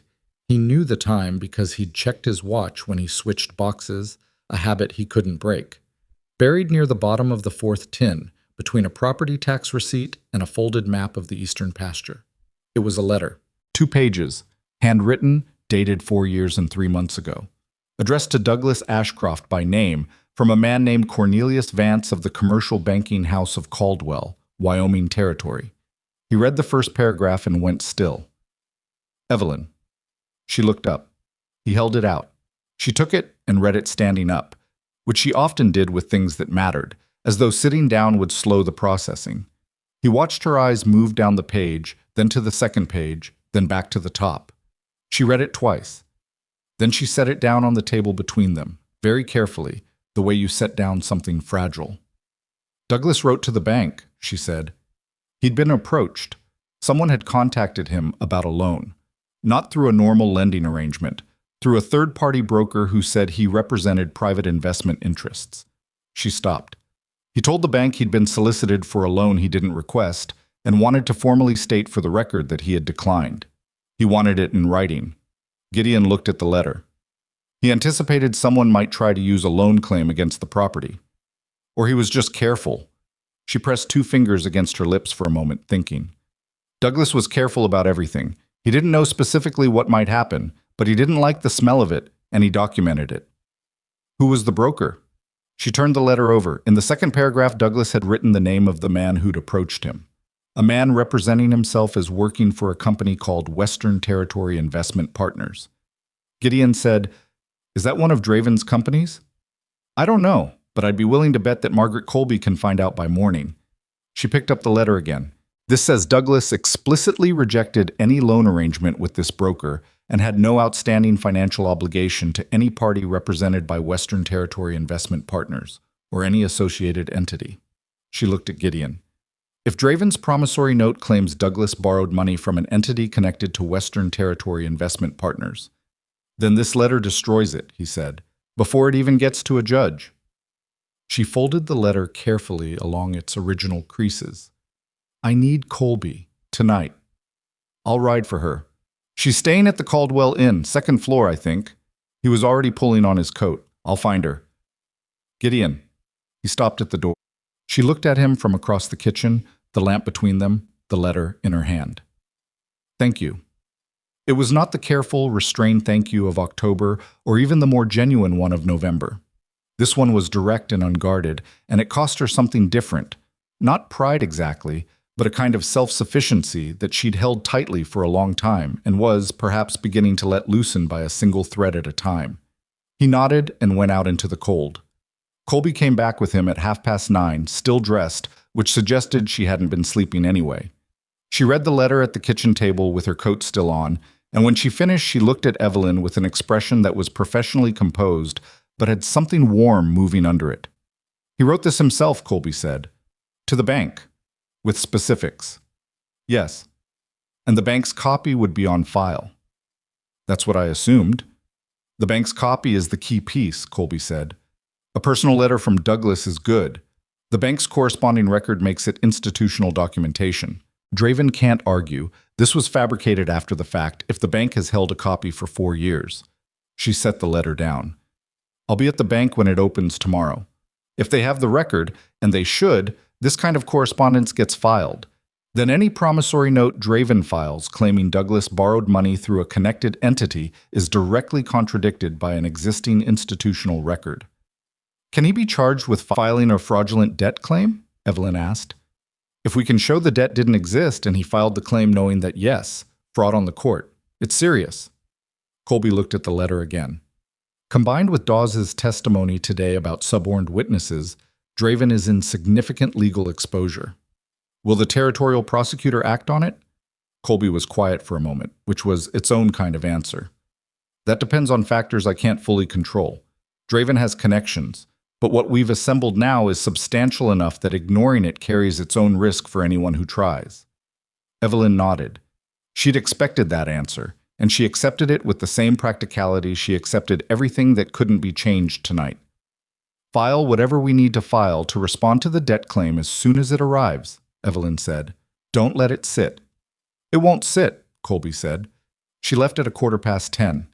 Gideon stayed because the hour was late enough and the cold bad enough that Evelyn said, without much ceremony, that he could sleep on the floor by the stove if he wanted, and he took that for what it was, which was the closest she'd come to asking him to stay. He woke before she did, which was unusual enough that he checked it twice. He got the stove going and put coffee on and stood at the kitchen window looking at the pre-dawn dark of the yard, at the mended fence and the rebuilt barn and the winter garden with its 2/3 still intact, and he thought about the months it had taken to get here and the ground they'd covered and the distance that still existed between where they were and where this thing needed to end. She came out just as the sky was starting to lighten, dressed and pinned and carrying the letter in her hand, which meant she'd slept with it somewhere close.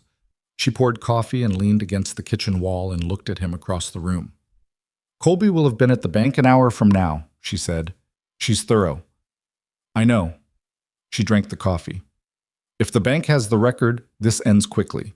If they don't, then we build the case another way, he said. But the bank has it. An institution like that doesn't misplace correspondence. She looked at him. You're doing the reassurance thing again. I'm also right again, he said. The corner of her mouth moved, not quite a smile, but close enough that he counted it. She sat down at the table and opened her ledger and started writing the morning's entry with the same quiet discipline she'd maintained through all of it. He drank his coffee and watched her write, the careful, unhurried movement of the pen, the precision of it, and thought about the kind of person who writes everything down, not because someone told them to, but because they understand instinctively that the record is the only thing that outlasts the moment. The debt claim arrived by county courier at 11 o'clock that morning. Evelyn opened it at the table and read it without expression.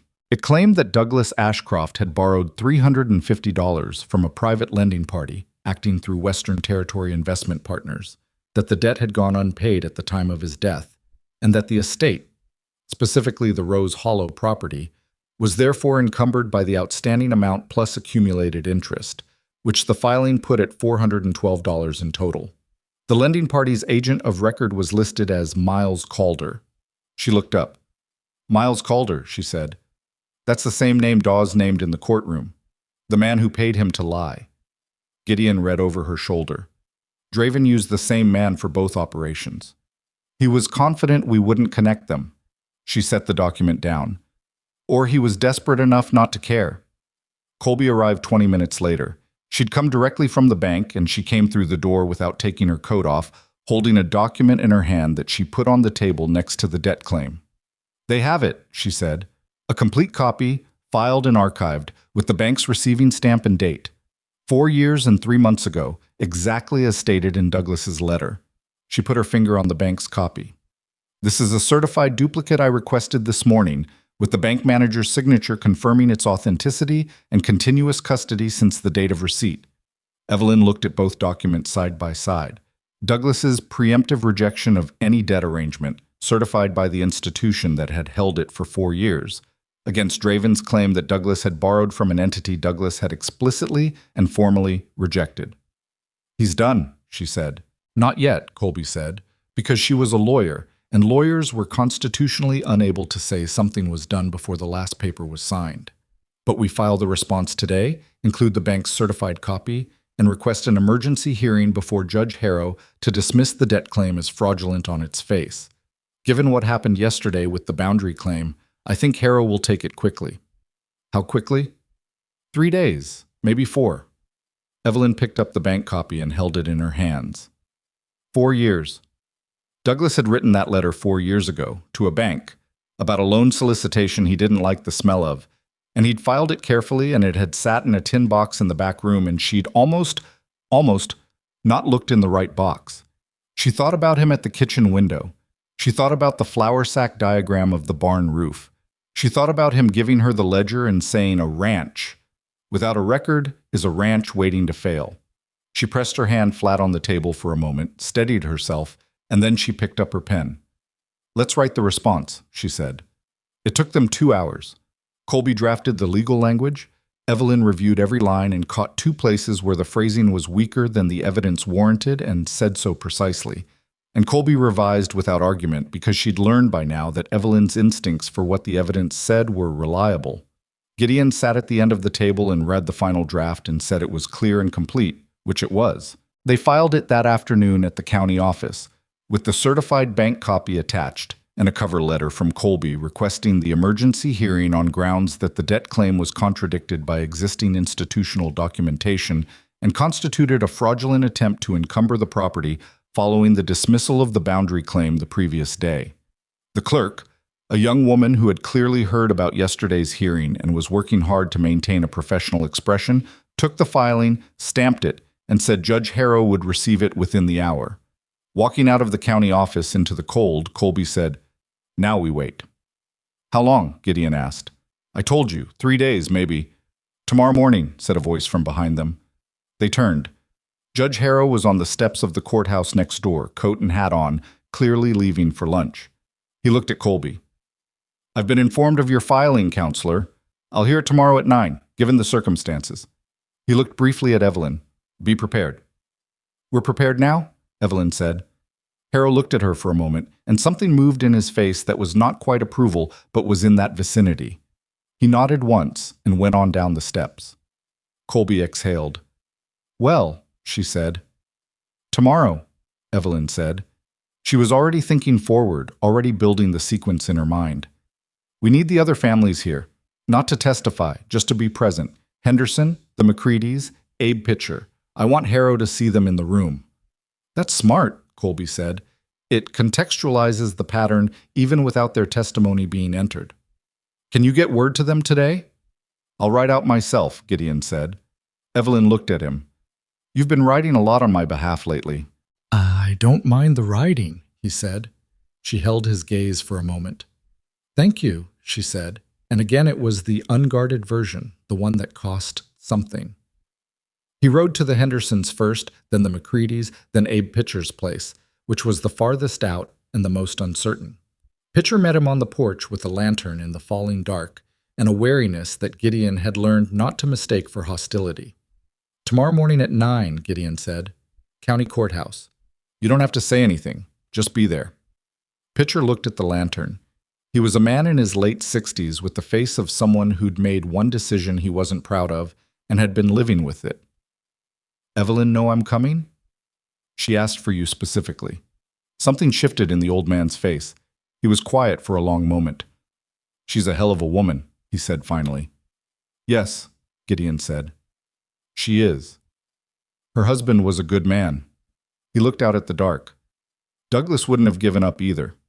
No, Gideon said. He wouldn't have. Pitcher looked at him. You have feelings for her. Gideon didn't answer immediately, which was an answer. Don't make it complicated, Pitcher said. Life's short and land disputes are long. If you're going to feel something, feel it simple.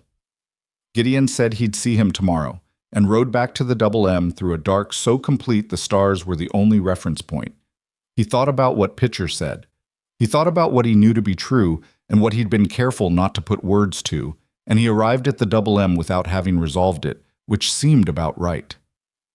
The following morning was clear and bitter cold, the kind of morning that makes everything sharp. When Evelyn arrived at the courthouse at 8:30, the Henderson wagon was already outside.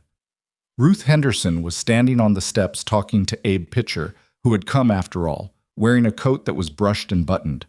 The McCreadys came 5 minutes later, and then, to Evelyn's genuine surprise, a family she hadn't contacted, the Sorensens, the ones who'd had their north pasture trimmed, drove up in their wagon and climbed down without anyone inviting them, because word had traveled the way. Word travels in a valley where people have been quietly afraid for the same reason for years and suddenly have permission not to be. 8 families represented in the courtroom, not counting Evelyn. Draven was there. He looked at the people filing into the observers' chairs, and his face did something complicated that he controlled quickly. His lawyer Ferris looked openly unhappy. Harrow came in at 9 precisely and looked at the room with the expression of a man who understood immediately what the occupied chairs meant, even though none of those people were there as witnesses. He read the filing on the bench. He read the attached bank documentation. He read Colby's cover letter. Then he set it down and looked at Draven's table. Mr. Ferris, he said. The debt claim filed yesterday cites a loan made to Douglas Ashcroft through Western Territory Investment Partners, represented by a Miles Calder. He tapped the bank document.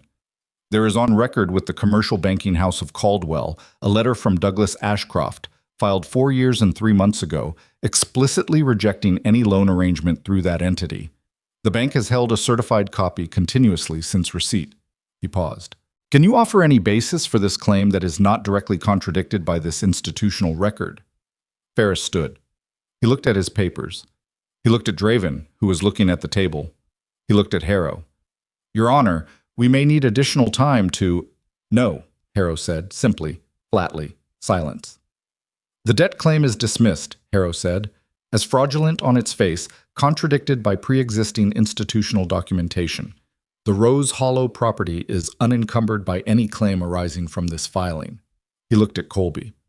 Counselor, the combination of yesterday's boundary claim dismissal, the testimony of Mr. Dawes regarding suborned witnesses, and today's fraudulent debt filing constitutes a pattern of conduct. I am referring in full to the Territorial Prosecutor's Office, with a recommendation for immediate investigation.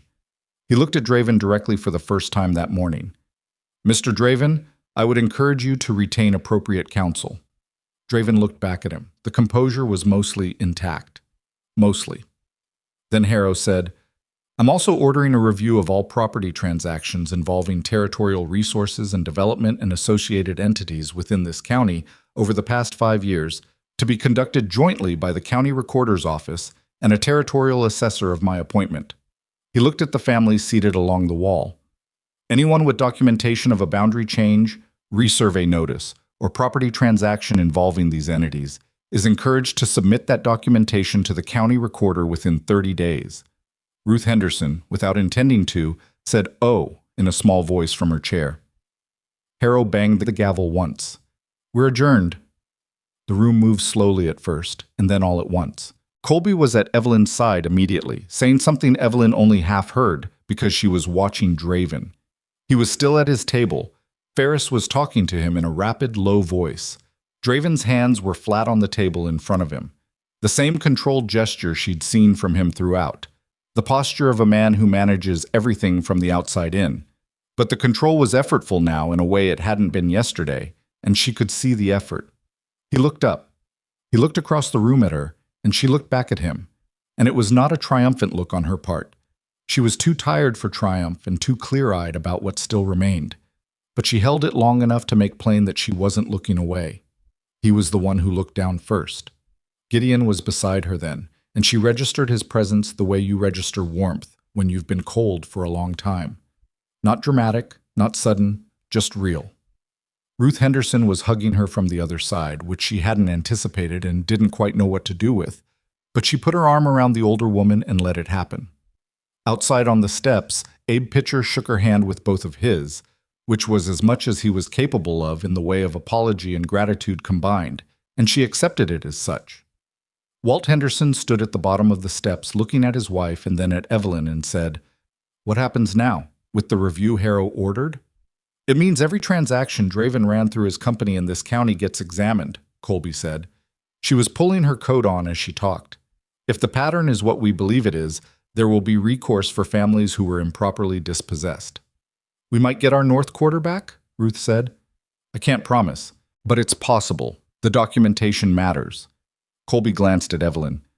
"It always comes down to the documentation." Evelyn looked at Walt. "Did you keep everything? The original survey, the resurvey notice, everything?" "Ruth kept it," Walt said. Ruth pulled her coat tighter against the cold. "I told him to throw it out once. He wouldn't."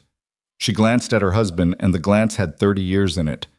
Turns out that was the right call. The McCreadys came down the steps next, and the Sorensens, and there was a brief, ungainly cluster of people on the courthouse steps, in the January cold shaking hands and talking in the overlapping way of people who have just collectively understood that a thing they'd each been carrying alone was not theirs to carry alone. Draven left by the side door. No one saw him go until he was already in his carriage. Gideon, standing a little apart from the group, watched him go. There was no satisfaction in watching it, exactly. The man was still free, still resourced, still the kind of person who would find another angle if he found his footing again. The prosecutor's office might move slowly. The territorial review might take months. Draven had lawyers and money and the patience of someone who'd been playing long games for a long time. But the claim was dismissed, both of them. And the record that had been built over the past 8 weeks, in a notebook, in a ledger, in a tin box in the back room of a broken ranch house that wasn't broken anymore. That record was now in the hands of a territorial prosecutor and a county judge and a licensed surveyor and an attorney from Cheyenne, and records didn't disappear the way a man could disappear. Evelyn came to stand beside him. "He'll try again," she said, watching the empty street where the carriage had been. "Not soon, but eventually." "Probably," Gideon said. "I'll be ready." "I know." She was quiet for a moment. Around them the others were dispersing, wagons being unhitched and turned, handshakes being exchanged, Ruth Henderson saying something to Colby that made the lawyer nod seriously. The cold was sharp and clear, and the sky was the flat blue of a winter day that doesn't intend to warm up. "I want to go home," Evelyn said. "Then let's go home," he said. He didn't catch the word until it was already past. The way he'd said it, the way they'd both let it sit in the air for a moment without correcting it. She glanced at him sideways, and he looked back at her, and neither of them said anything about it. They got their horses and rode out of Caldwell together, north through the cold, toward Rose Hollow Ranch, which stood whole and unencumbered at the end of the road.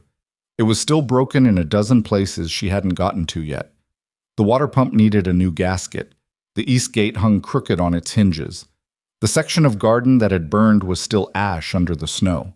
There was more fence to run before spring, and the barn needed work on the interior, and the financial records were still a mess from the months when she'd been too exhausted to keep up with them properly. She knew all of this, She was already thinking about the order of it. Behind her, Gideon Mercer rode at a comfortable distance, close enough to talk, far enough to give her room, and the horse's hooves rang out on the frozen road, and the winter light lay flat and clean across the valley, and somewhere ahead the smoke would be rising again from her chimney because she'd banked the fire before leaving that morning, because she was the kind of person who always thought that far ahead. She was going home. It was still hers. The smoke was rising from the chimney, just as she'd known it would be. She saw it from the last ridge before the descent into the valley, that thin gray thread climbing into the flat winter sky, and something in her chest loosened a fraction. Not relief exactly, but the particular feeling of a thing being where it belongs. She'd banked the fire that morning before leaving for the courthouse, and the fire had held, and the house was still standing, and the land stretched out below her in the cold January light exactly as it had every morning for 4 years. Still hers. She rode down without speaking, and Gideon rode behind her, and neither of them said anything until she'd put her horse in the barn and come back out to find him at the gate, his own horse tied, his hat in his hands. "You should eat something," he said. "I know." "You haven't eaten since this morning." "I know that too." She looked at the house, at the yard, at the winter garden with the snow still covering the ash where the burned corner had been. "Come inside." She made a simple meal, sliced cold beef from the previous night, bread, the remains of a pot of beans, and they ate at the table where so many things had been decided over the past months, and for once there were no documents spread between them, no ledger open, no letters to write. Just the food and the lamp, and the two of them being quiet in a way that was different from the working quiet, less purposeful, and therefore more comfortable. After a while she said, "I keep thinking about what Douglas would have made of all this." Gideon looked at her. "What do you think he'd have made of it?" "He'd have been angry," she said. "Not the hot kind, the slow kind that settles in and stays useful." She picked up her coffee cup. "He'd have done exactly what I did, written everything down, found everyone who'd been hurt by the same thing, and stood in a room and said it plainly." She paused. "He was better at the saying it plainly part than I am." "I don't think that's true." "He had more patience with people. I work better with documents." She looked at the cup. "People are harder to read than paper." "Some people," Gideon said. She glanced at him. He was looking at his hands, which were resting on the table, and something about the quality of what he wasn't saying was specific enough that she registered it and filed it in the way she filed things, carefully, for later. "I'm going to need to send a full account to Colby," she said, "of everything from the beginning. She wants to build a comprehensive filing for the prosecutor's office." "Tomorrow," he said. "It can be tomorrow." She started to say something about how the longer it waited, the more the details blurred, but he looked at her with the particular patience of someone who had been watching her run at full speed for 2 months and knew she was closer to the edge of her endurance than she was showing, and she stopped. "Tomorrow," she agreed. He left at dark, and she sat alone at the table for an hour with the ledger open in front of her, not writing, just looking at the entries from the beginning. October, when she'd met him. November, when they'd found the first marker. December, when the legal notice arrived. January, when everything came to a head in a cold courthouse with 8 families in the observers' chairs and a judge who used the word fraudulent without hesitation. She found the first entry she'd made after he knocked on her door. Man from Double M, name Mercer, claims to want water rights, seems straightforward. Not sure. Watch carefully. She almost smiled at herself, the caution of it, the measured skepticism that had served her so well and cost her a great deal in loneliness over the 14 months before he appeared. She closed the ledger. She went to bed and slept for 10 hours without waking, which was the first time that had happened since October. The weeks that followed were not triumphant. They were administrative. Colby remained in Caldwell through the end of January, working with the county recorder's office on the documentation review that Harrow had ordered. She sent Evelyn a letter every 3 days updating the status, and Evelyn filed each letter in the tin box labeled legal, active, that she'd created for the purpose. The territorial prosecutor's office sent an investigator named Stillwell, who arrived with 2 clerks and a large trunk of blank document forms, and spent 2 weeks interviewing every family that had had dealings with territorial resources and development. He interviewed Evelyn on the second day, for 3 hours, and she gave him her ledger to copy from. Not to keep, she was clear about that, and he accepted it without argument. Stillwell was a dry, methodical man who gave very little away in his expression, but at the end of the third hour he looked at the stack of documentation she'd assembled and said, "Mrs. Ashcroft, in 12 years of this work, I have rarely seen a private individual maintain records of this quality. My husband taught me that a ranch without a record is a ranch waiting to fail," she said.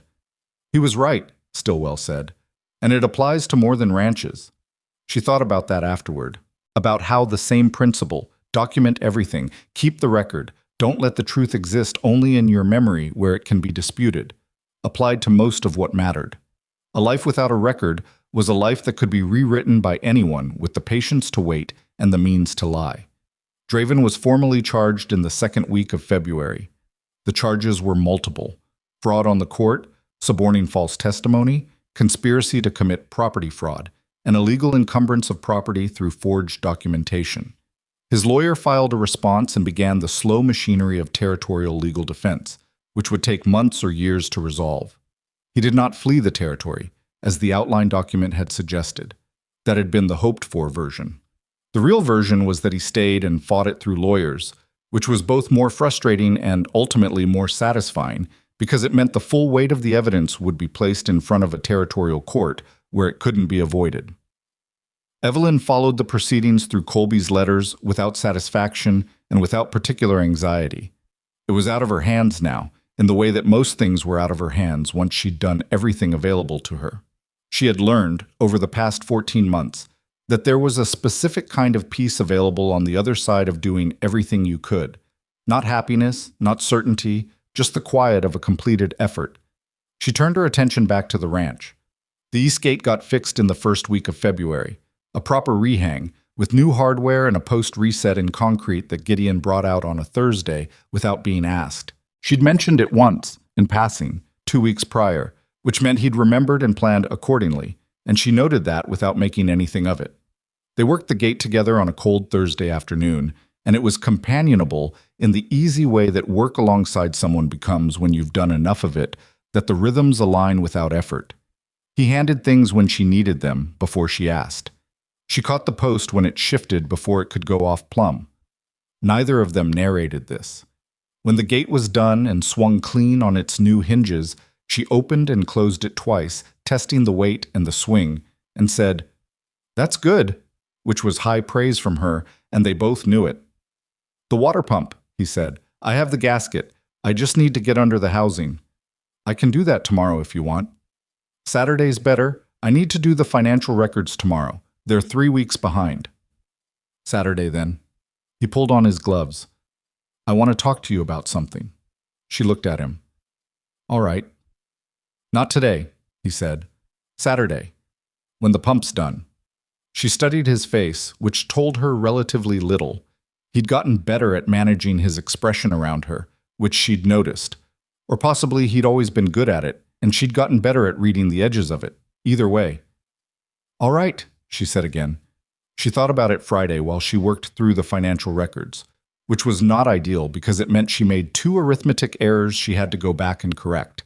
She thought about Abe Pitcher on his porch in the dark, saying, "You have feelings for her," and Gideon not answering right away. She thought about the way he'd said, "Let's go home outside the courthouse," and neither of them had corrected it. She thought about Douglas, which she did every day, but differently than she had in the first months. In the first months, she'd thought about him as a presence, his voice, his hands, the specific way he laughed at himself when he made a mistake. Now she thought about him more as a principle. The things he'd taught her, the way he'd lived, the fact that he would have looked at Gideon Mercer with the careful, straightforward assessment he gave everything and would have said, she was almost certain, that one's worth knowing. Douglas had not been a jealous man. He hadn't been a man who believed that love was a limited resource. He'd believed, in the plain way he believed most things, that if something was good, it ought to be recognized as such. She closed the ledger. Saturday came clear and cold with a pale sun that gave light without warmth. Gideon arrived at 8 with the right tools, and they pulled the pump housing and replaced the gasket with the efficient focus of 2 people doing a practical task that needed doing. The pump was running clean by 10. They stood at the pump and tested it, cold water running over their hands, and she turned it off and dried her hands on her coat and looked at him. "What did you want to talk about?" she said. He looked at the pump, then at her. He'd been thinking about how to say it. She could tell from the slight adjustment in his posture, the particular quality of someone who has rehearsed something and is now deciding whether the rehearsal is useful. I want to keep coming here, he said, not for the water rights, not because of the fence or the barn or anything that needs fixing. He paused.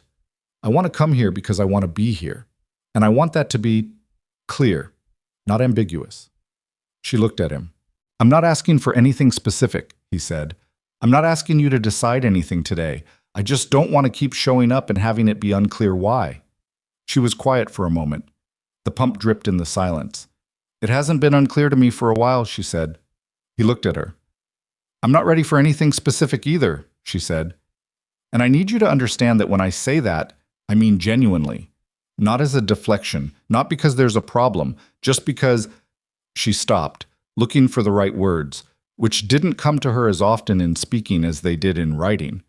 I'm still figuring out who I am when I'm not just surviving, and I'd like to do that figuring with some room around it. That's fair, he said. But I don't want you to stop coming, she said. That's also true. He held her gaze. Then I won't stop. Good. She turned back toward the house. Come inside. I'll make lunch. That was how it started. Or rather, how what had already been starting continued to start, slowly, without ceremony, without the clean, decisive moments that make for tidy stories. There was no single day she could have pointed to and said that's when it changed. It changed the way the season changed, gradually, then unmistakably, and you only understood the shift fully once it had already happened. March came, and with it the first thaw, and with the thaw the work that winter had deferred. The east pasture fence needed 3 new sections. The barn floor needed new boards in the corner where the old wood had rotted under the snow. The burned corner of the garden needed to be cleared and turned and replanted, which she put off twice and then did on a gray March morning by herself, before Gideon arrived, because she wanted to do it alone. She cleared the ash and the dead root matter and turned the soil and stood at the edge of the section with dirt on her hands and coat and said nothing at all. Then she went to get the seed. Gideon found her planting when he rode up that morning. He didn't comment on the turned section. He tied his horse and came over and said, "What are you putting in there?" "Kale again," she said, "and some winter onion seed I had left." "Good choices." "I know." She pushed the seed in with her thumb. "It's what grew there before. No reason to change it just because someone burned it." He watched her work for a moment. "Can I help?" "The rows on the right," she said, half-inch deep, 6 inches apart. He knelt in the dirt beside her and started on the right rows, and they worked in the comfortable silence she'd gotten so used to, the kind that didn't need filling. The news about Draven's operation continued to come in through the spring. The territorial investigation turned up 7 properties total where the same surveyor, the same pattern, and the same personnel had been used. Of those 7, 3 families received formal acknowledgement that their boundary changes had been improper and were eligible for restoration proceedings. The Hendersons were among them. Evelyn heard about the Henderson decision from Ruth herself, who drove out to Rose Hollow on a Tuesday afternoon in April with a fruitcake, homemade, slightly lopsided, and the news that the North Quarter was officially under restoration proceedings. Ruth sat at the kitchen table and cried, which was the first time Evelyn had seen that particular kind of crying. Not grief crying, but the crying that comes from a weight you forgot you were carrying finally being set down. Evelyn put her hand on Ruth's arm and waited, because waiting was what that moment required. She didn't say it would be all right, or that she was glad, or any of the reflexive things people say in those moments. She waited until Ruth was done, and then she poured more coffee, and then Ruth ate a piece of her own fruitcake and said, "Walt says he wants to build a new fence along the restored line himself. Won't let anyone help him." "That sounds like Walt," Evelyn said. "It does." Ruth wrapped her hands around the coffee cup. "You know, when that surveyor notice came 3 years ago, I thought about fighting it. I looked into what it would take, the money, the time, the not knowing if we'd win." She paused. "And I didn't. I told myself it wasn't worth the cost." Evelyn looked at her. "You didn't have that choice," Ruth said. "It came for you directly, and you couldn't walk away from it. And because you couldn't walk away from it," she looked around the kitchen, at the shelf of labeled jars, at the ledger on the table, at the winter through the window where the new fence stood solid in the late afternoon light. "We got to." The silence between them was the kind that contained something too large for words to hold precisely. Douglas would have fought it too, Evelyn said, with or without me. Maybe, but you're the one who was here. Ruth stood and buttoned her coat. Keep the cake. She left, and Evelyn sat alone with the lopsided fruitcake for a while, thinking about choices and costs, and the way that one person's decision not to be moved can hold a line that other people didn't even know was threatened. She didn't think of herself as brave. She thought of herself as someone who had run out of the option of leaving and had therefore been forced to find out what she was made of. The bravery, if that's what it was, had been mostly just stubbornness and the inability to let go of something Douglas had left her. But sitting there in April with the new fence visible through the window and Ruth Henderson's fruitcake on the table, she allowed herself to think that stubbornness in the service of something true was not the worst thing a person could be. Silas Draven was convicted in the territorial court in June on 3 of the 5 original charges: fraud on the court, conspiracy to commit property fraud, and suborning false testimony. The charges of illegal encumbrance were settled through a civil proceeding that resulted in the dissolution of territorial resources and development and the seizure of its remaining assets. His lawyers managed to reduce the criminal sentence through negotiation, but the conviction stood, and with it the formal record of what he had done and to whom. He left the territory within the month of sentencing. Where he went, Evelyn didn't know and didn't pursue knowing. He was someone else's problem now, in some other place, and the record of what he'd done here would follow him in the way that records follow people who create them, patient and permanent. Colby sent a letter with the final documentation: the conviction, the dissolution order, the restoration proceedings for the affected properties. And at the bottom she'd written in her own hand, "You built this case, Evelyn. The rest of us were support staff. Never let anyone tell you otherwise." Evelyn folded the letter and put it in the tin box. She labeled the box "Resolved" in her own handwriting and put it on the shelf with the others, and that was that. Summer arrived in the valley the way summer arrived in Wyoming, bluntly, without transition, as if winter had been asked to leave and had gone at once. The grass came up fast and the creek ran high with snowmelt, and the days stretched long and warm, and the ranch work shifted from the survival mode of winter into the productive, forward-facing work of a place that was genuinely building itself. Evelyn hired a hand, a young woman named Clara, 18, from a family 2 valleys over whose ranch had contracted after her father's injury, looking for steady work and not particular about what kind. Evelyn told her the work was hard and the pay was fair, and that she expected precision and would teach the precision if Clara didn't already have it. Clara said that was fine. She started the following Monday and learned fast, which Evelyn respected without making a point of saying. Having Clara on the place changed the rhythm of things in ways Evelyn hadn't anticipated. Another person in the yard, another voice at the supper table, another set of hands that noticed things that needed noticing. It made the place feel less like a position being held and more like a place being lived in. She hadn't realized how much of her energy, for the past year and a half, had gone into the simple act of not giving up. With the threat resolved and the work shared, that energy had somewhere else to go, and where it went surprised her, into the kind of forward thinking she hadn't allowed herself since Douglas died. Plans that extended past the current season, decisions about which pastures to rotate in the spring, what to plant next fall, whether to expand the garden beyond its current dimensions. Future tense. She was thinking in future tense again. Gideon came every week, sometimes more. He came with the ease of someone who has been given clear permission and has not chosen to abuse it. He never arrived unannounced before 9 in the morning, never stayed past dark without being asked, always had a reason for coming that was practical, though the practical reason was rarely the actual reason, and both of them knew it. He met Clara one Thursday morning in late June, arriving at the gate to find her fixing a section of wire on the north pasture fence. He looked at her work and said it was good. She said thank you and kept working. He said he'd been here a few times. His name was Gideon Mercer. He had the water rights lease on the Eastern Creek. Clara said she knew, Mrs. Ashcroft had mentioned him, and went back to the wire. At lunch he told Evelyn that Clara was good.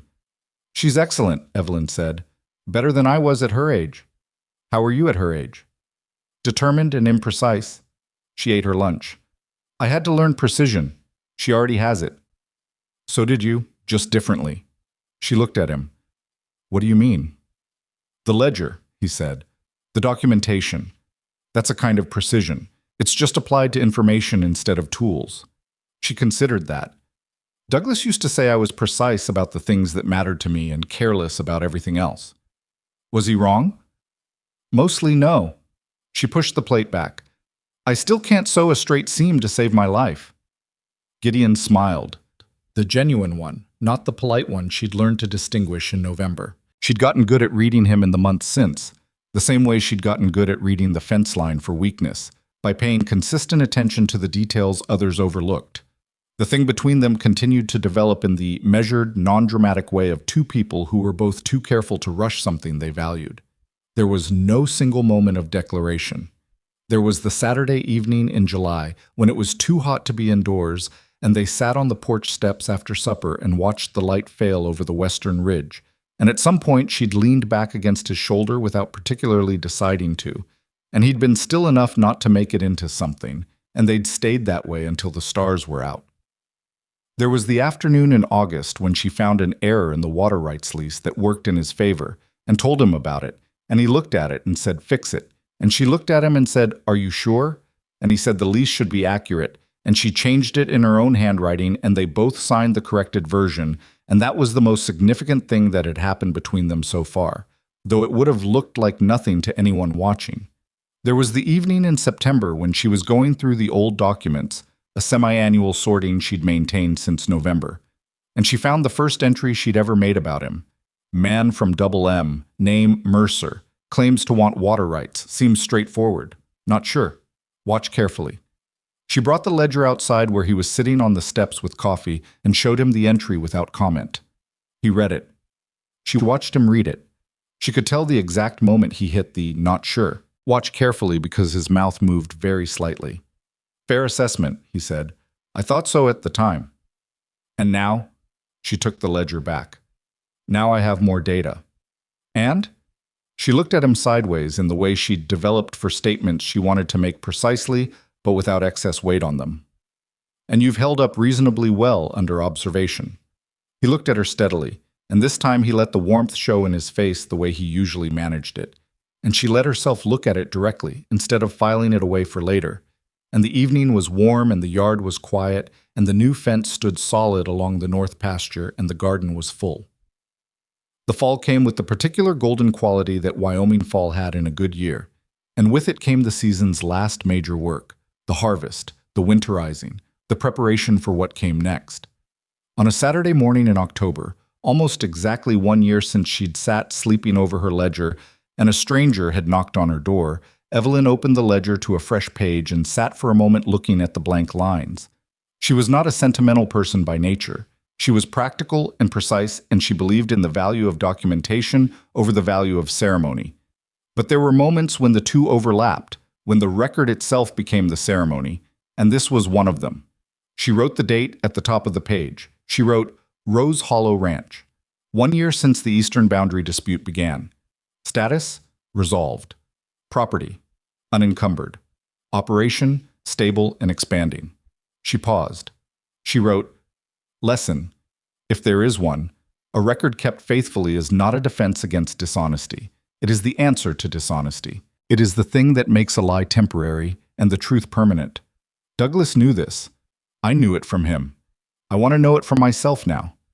She stopped again. She wrote 3 names in the ledger. In the column she normally reserved for witness signatures, Douglas Ashcroft, Evelyn Ashcroft, Gideon Mercer. She put the pen down and looked at the 3 names. Not an ownership record, not a legal document, just 3 names in a column on a Saturday morning in October, in a handwritten ledger in a kitchen in Wyoming, which was itself a kind of record, of what had been built here, and by whom, and how. Gideon arrived at 9. He found her at the table with the ledger open, and she didn't close it when he came in, which was itself a thing. She never left the ledger open for other people. He poured coffee from the pot on the stove, because he'd been here enough times to do that without asking, and he sat down across from her and glanced at the open page. He read the 3 names. He looked at her. You always sign witness columns in alphabetical order, he said.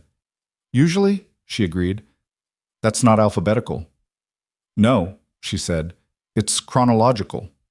He looked at the names again.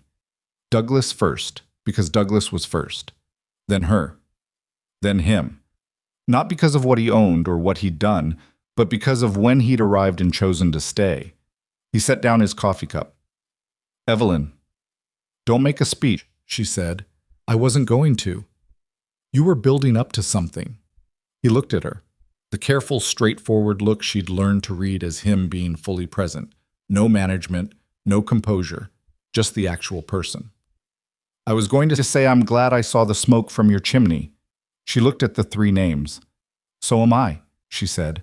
Outside, Clara was working the south pasture, and the horses were in the paddock, and the rebuilt barn stood whole against the morning sky, and the creek ran along the eastern boundary exactly where it was supposed to run, recorded and documented and witnessed and real. The frontier taught hard lessons to everyone who tried to live on it. It taught that ownership was not given but proven, that records mattered more than reputation, that the person who survived the longest was rarely the strongest or the most ruthless, but the one who knew what they were fighting for and wrote it down carefully and refused, through every difficulty, to stop knowing it.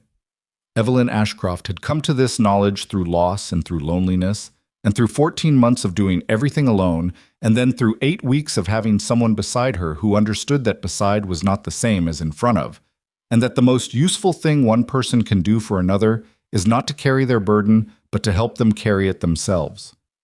She picked up the pen. She wrote at the bottom of the page, below the three names, in her usual precise hand, "The ranch is good. The work continues." That is enough. She closed the ledger. She drank her coffee. The smoke rose from the chimney of Rose Hollow Ranch into the clear October sky, and the day's work waited, and she was ready for it.